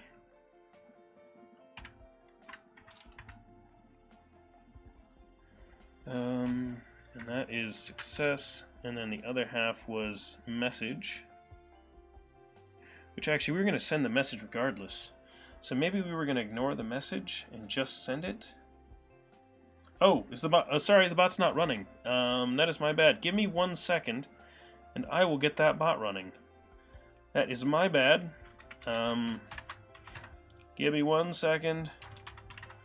Whoops. No success. We're totally not done yet, but if I can make it build, I can run it. All right, here, bringing it on, bringing it on. Sorry, async awake. Bot's gonna be on now.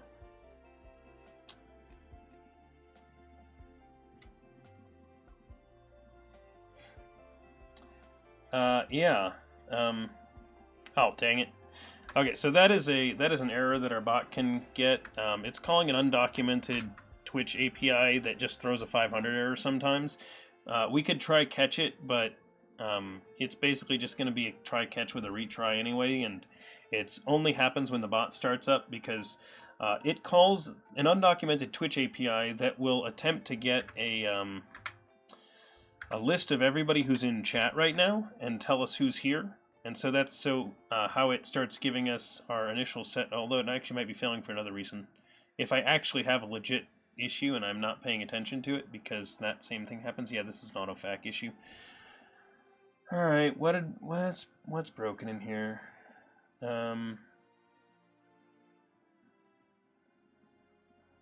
See inner exception. All right, I'm gonna take a look. What is this constructor?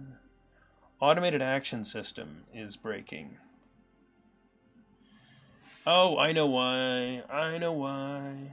In our heist game, we take in an automated action system, don't we? Yes, we do. It's right here.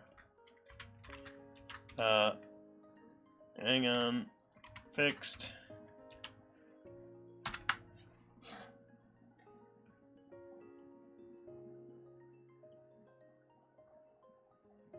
Yeah, old code in the system that wasn't prepped for that. There we go. Okay, so now commands should work again, everybody.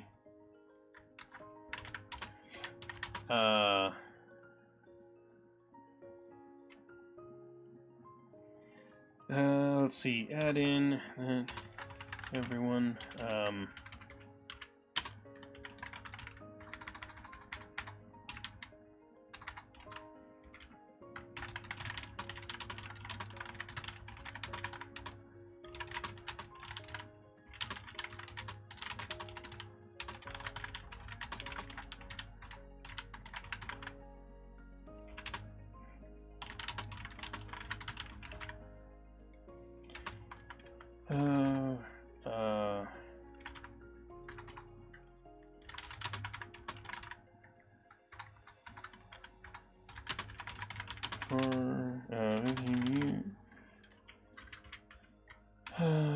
Here's and has a degree in computer science. Alright, how's that work? Brendan has been programming for over 20 years, started as a kid programming in JavaScript.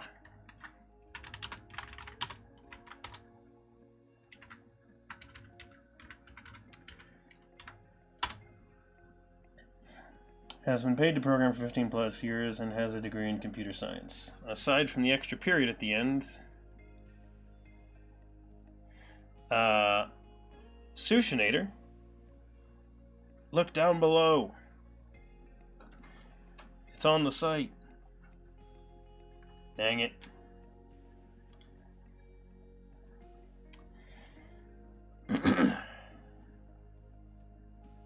Yeah, one of these days I'm going to mod a few extra people so you guys can take care of adding those little commands for me whenever those kinds of things come up. JavaScript, yes. It's very fitting that JavaScript was my first programming language.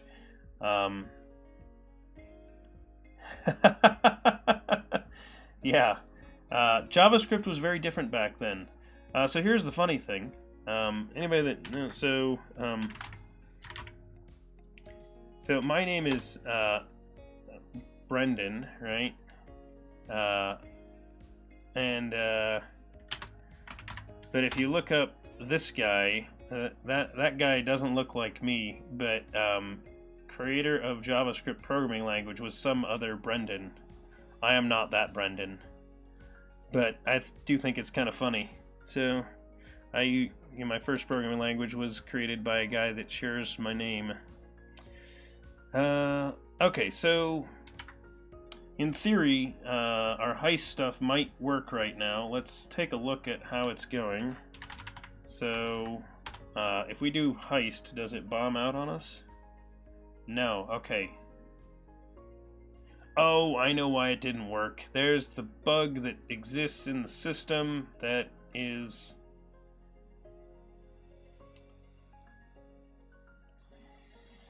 I merged it in even though it's not actually done yet, so...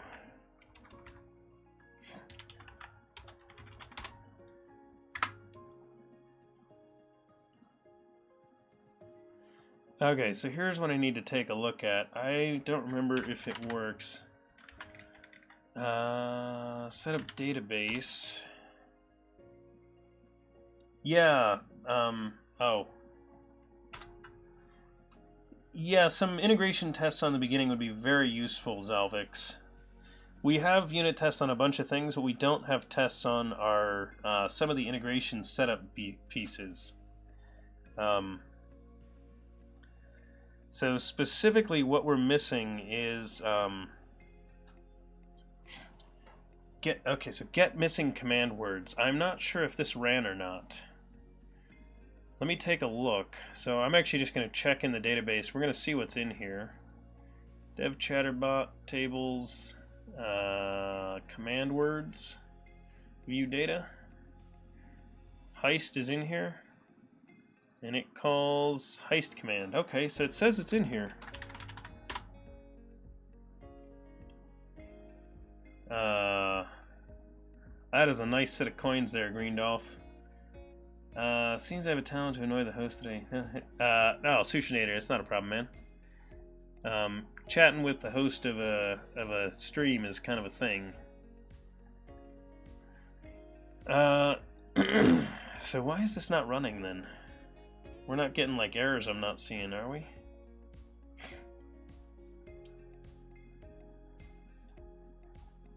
Heist command. We come in here. Alright, I'm gonna debug this, everybody. We're just gonna debug it. Sorry about sleeping for a second. I want to see why the heist command's not firing. Did I not? Maybe I didn't include it. Maybe it's not in setup bot. I might not have actually enabled this one. Whoops. What? Oh, right. That's fixed in another branch. I'm like, wait a minute. I just fixed that. Nazdormu07, thank you for the follow. Welcome. Okay, so let's go ahead and we're going to try to type in heist again. See if it calls in there. Okay, it did. I didn't request a roll, that's fine. Attempt to start the game.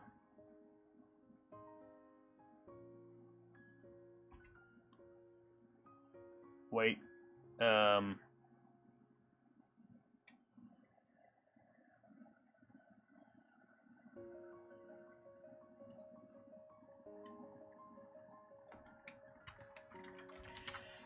If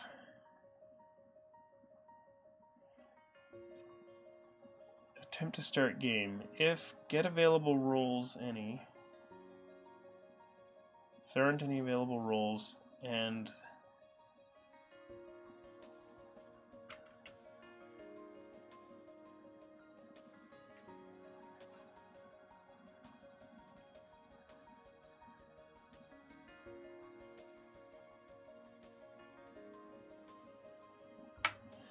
no, my roll should be fine. Hang on. So, oh, wait. Hang on. No. That was right as is. I'm just reading the wrong thing. Sorry. I got confused. That is my mistake. That was all on me. The bot is fine. At least that part's fine. Okay, so we're going to jump past that error that is fixed and in a pull request and just not in there. You'll see in a second. I did not actually want to stop there. Okay, so heist game is not running. Wait, attempt to start game.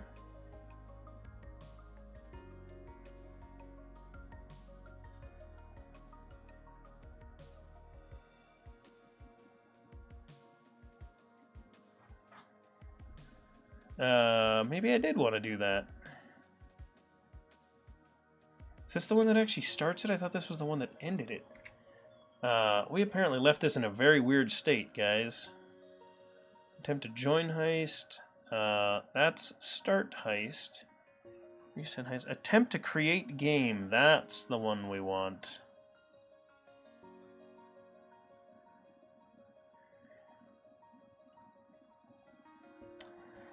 Okay, so we need an... So we're not calling that anymore, are we? Yeah, this isn't getting called. Okay, so that's why it won't start. It's just not set up to be able to start. I'll leave the bot running so that you guys can still use the bot while we add this piece.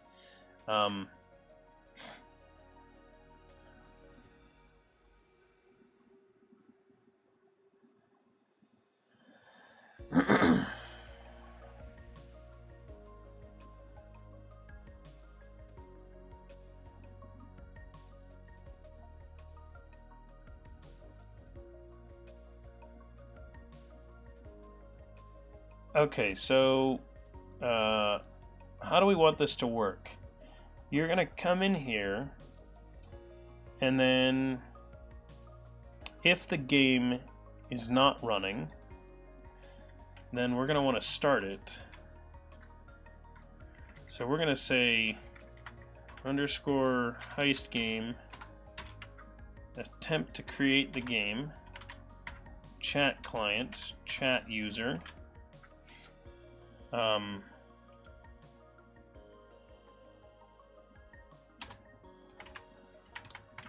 Otherwise,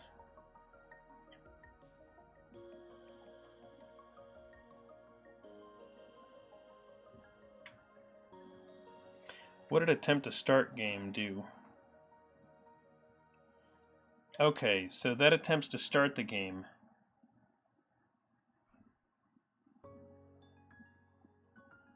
So, are you in front of a green screen?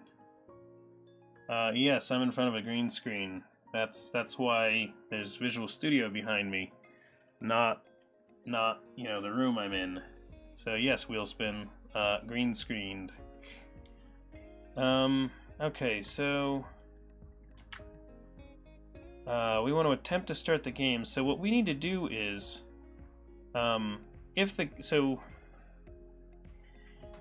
game is running, we want to attempt to start it. If it successfully started it, then we don't want to do any, like, we want to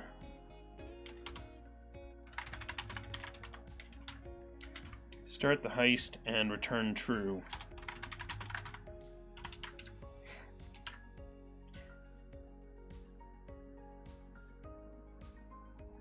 And I don't care whether you don't need permission to start the game, to start it like that, because that is not actually, that is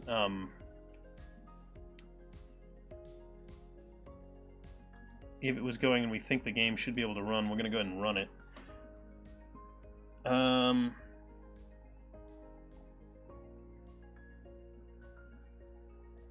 Sushinator, I don't want to know why that is.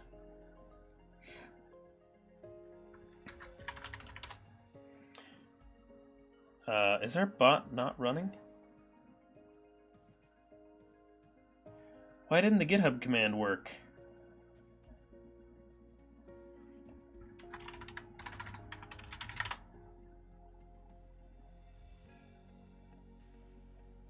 Oh. Oh man.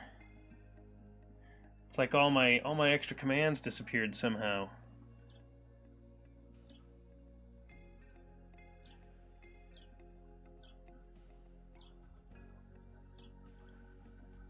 These all get nuked? No, they're right here. They didn't get loaded for some reason. Huh. Well, we're gonna need to restart and figure out what that is. Yeah, all these commands got nuked. Like, they're still here, but it's like they didn't load. Okay, so we're gonna have to look into that. Which is, again, part of the weirdness of we're on a branch that's kind of out of date and has some weird changes, so we're gonna need to be very careful before this one merges in, because this is a big set of changes. Okay, so heist, is game running? Yeah. Exactly. Nuke. Okay, so at the beginning, we want to check and see if there's no game running, attempt to create it.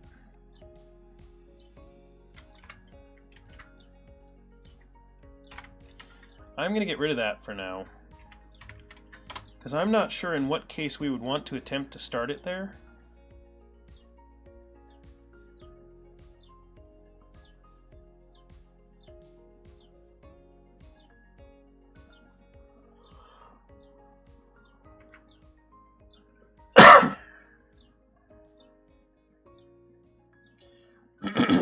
Yeah, Sushinator. None of those commands are all in there. 928. Is that, or is that just an emote, or did they actually do that? I don't know. That's a good question. If someone really did donate, that'd be awesome. But let me take a look. Did I actually get any donations? No. I don't have any donations actually listed in the system. So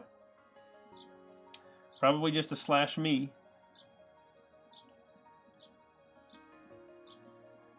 And it would have popped up on screen if someone had actually donated. So I actually have Streamlabs set up, and the stream does take donations and things like that, but I don't really post it because, you know, meh. Anyway, so back to this. So removing the attempt to start the game. Yeah, thanks, Wheelspin. People are welcome to donate. I wouldn't mind being able to, you know, make dev chatter more of a thing. It's just tough to offset a developer's salary on donations on a channel, so hence why I don't. Unlike, so the C# Fritz stream, for example, that's practically part of his day job, is doing that, because Microsoft wants him to maintain stuff.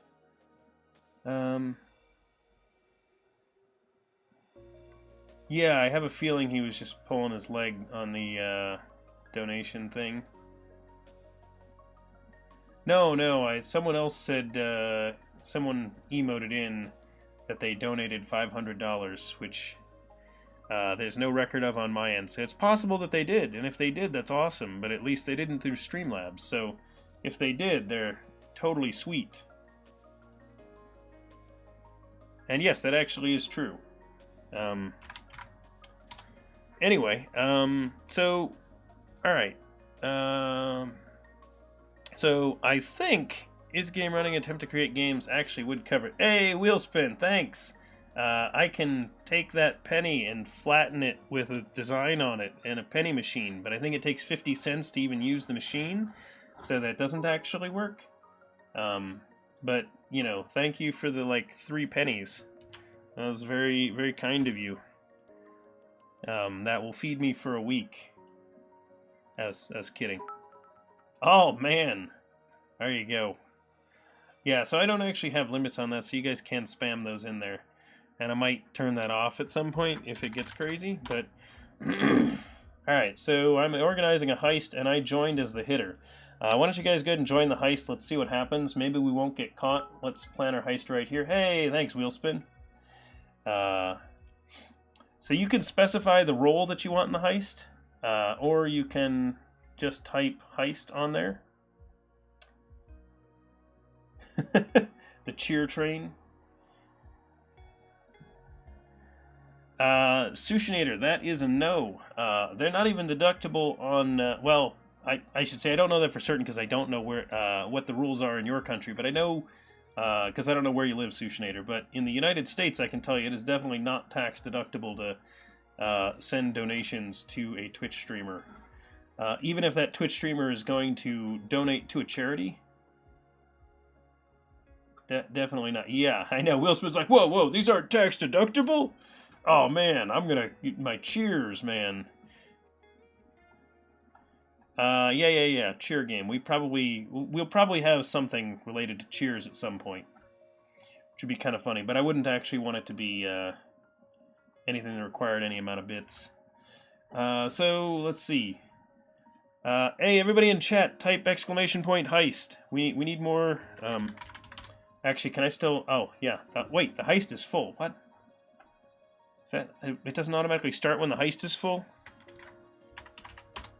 Or is that just telling me that because...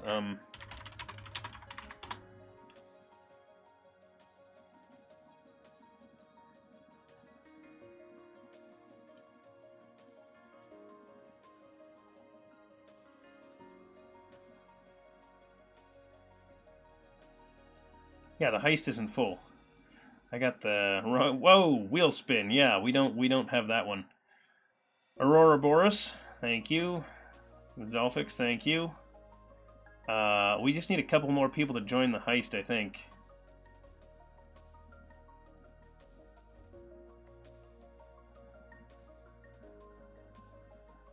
Yeah, exactly, Sky Hoshi. That's part of the problem, is you're really buying things. Now, when Humble Bundle donates that money, they can write that off. And, like, if C# Fritz gives the money that he receives to...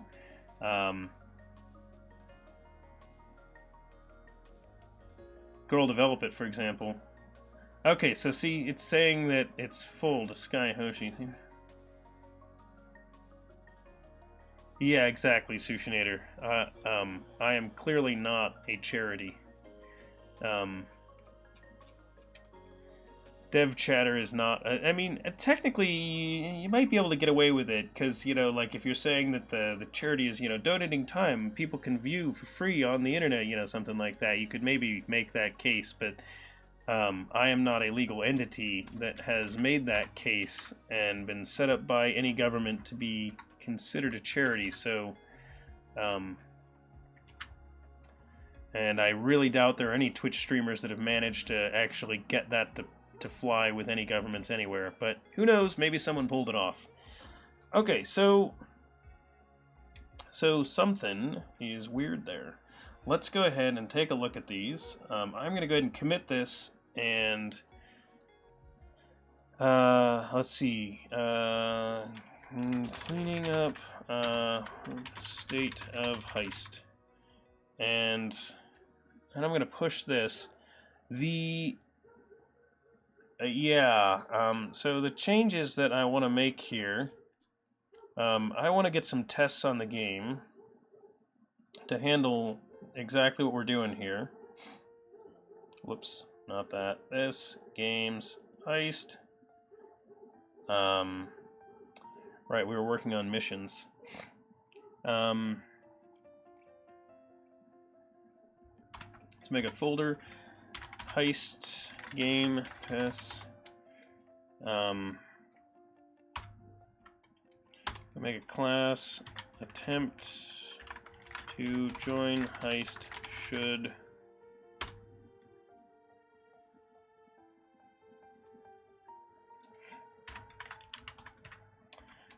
fact public void test1, best test name to start off with, new heist game. It needs a fake automated, so as a new mock automated messaging system. That's what it had, I think.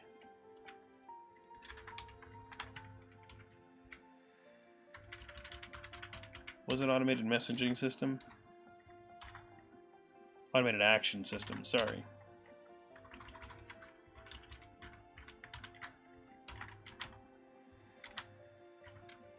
Wrong one. Not messaging actions. Okay. So, heist game dot attempt to join heist.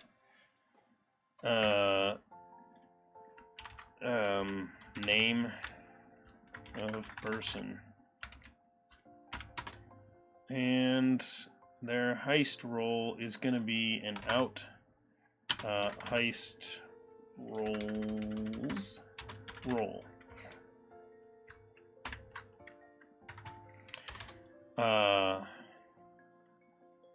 Attempt to join heist success should be false. Okay. Is on my hand subscriptions list. Sushinator, much appreciated. Yeah, we have a number of awesome subscribers here, and subscribers to Dev Chatter get the DevCha Hype emote, which is this awesome little T-Rex that has little grabbers, so his short arms can hold his hype sign above his head. And actually, if I do ever get partner on Twitch, what we're actually going to do is I'm going to have a number of, we're going to have a lot of different emotes.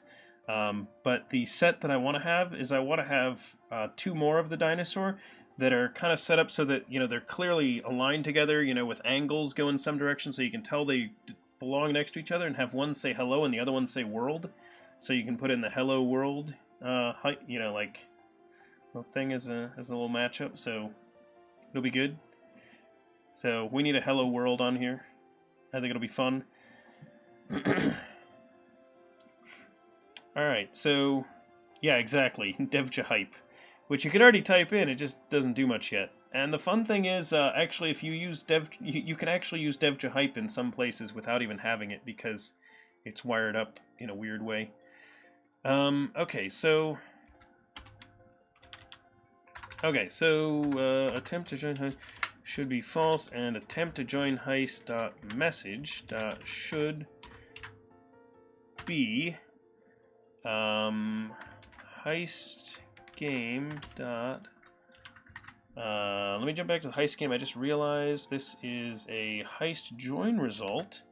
Those are statics, not a heist game. Heist join result dot. Already in heist, heist full, role taken, success, join result, unknown result.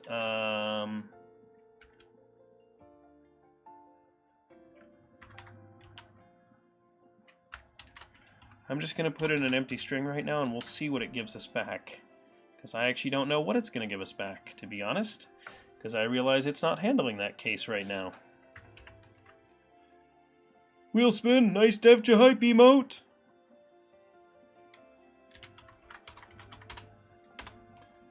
Alright, we're going to go ahead and do that, and we're going to go ahead and... Why can't I do a run all?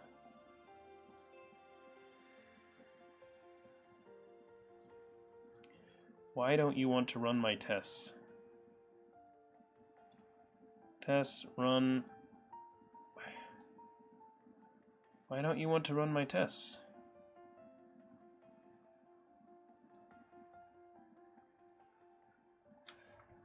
Yeah, Sushinator, we're, first... Echo Strike, yeah. Exactly.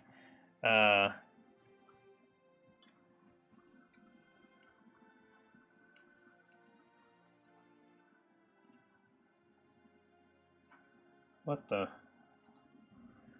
This was just running a minute ago.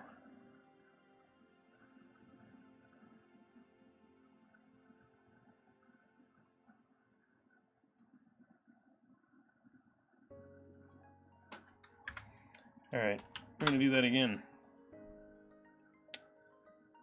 Yeah, that's awesome, guys. I will take a look at those pull requests and get your feedback on them.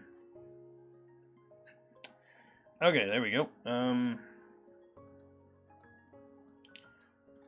So that's weird that it's not getting to that. Either way, I have a way around it. I'm going to hop into the unit test folder, and I am just going to say .NET test.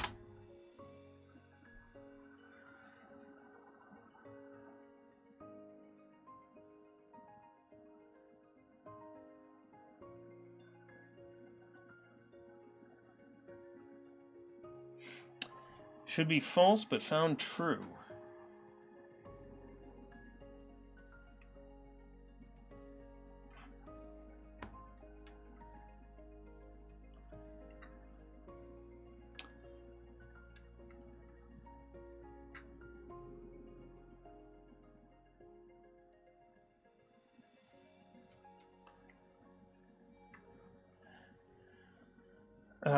Oh, I guess it doesn't care whether the heist is running or not.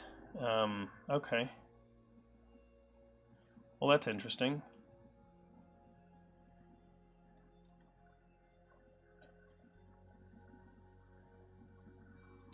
So, be true. And so we're going to say heist join result dot success join result for name of person. Is there anything else in that? And the role.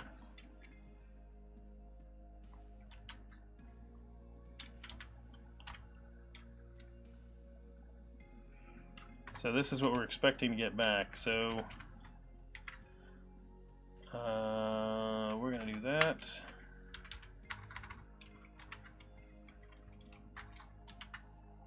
So that's what we're expecting.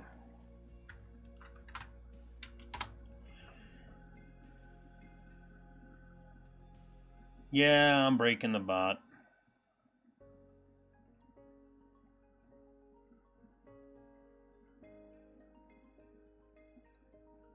Oh, that's hilarious. They're not the same.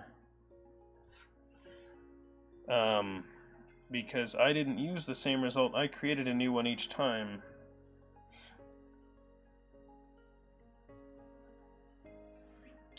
So here's what we're gonna do. We're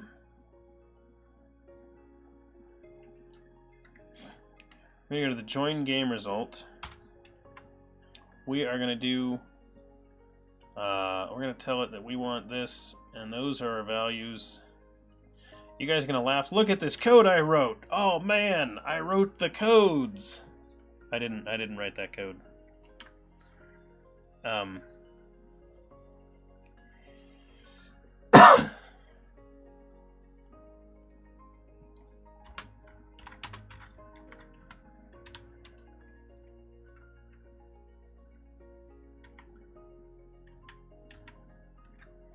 What is this? I equatable with a join game result?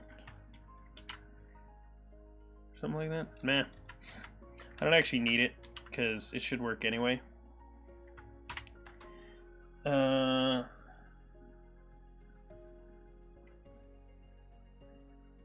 Yeah, technically we're testing in production. Technically. Don't worry about it. We're not really testing in production.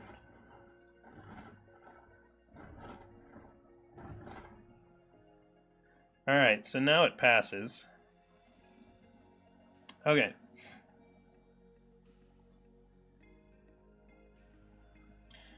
Let's go ahead and get that committed.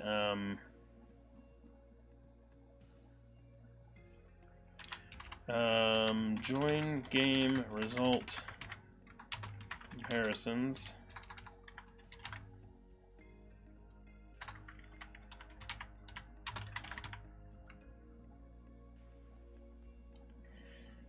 And now let's go give that test a real name. Developer Desmond, welcome. Thanks for following. Wheelspin, good try breaking everything there. Okay, so let's say allow joining given random selection for first timer.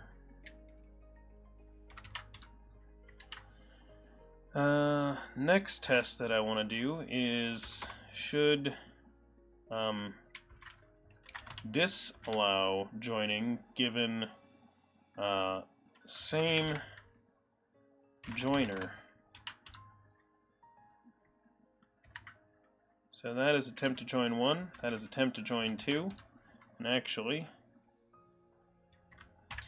let's make sure we extract these variables, because why not? So we're going to say 2 should be a already join heist for the display name, but actually 1 should have been this. So 1 should have been allowed. So I'm going to go ahead and keep that one there.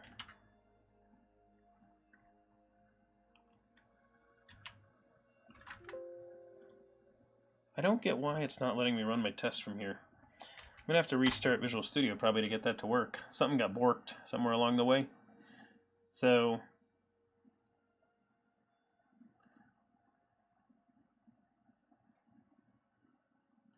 oh, whoops.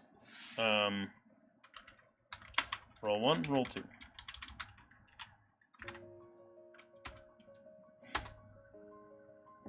Oh, actually, I could have just underscored that. I could have discarded that. I didn't care about it.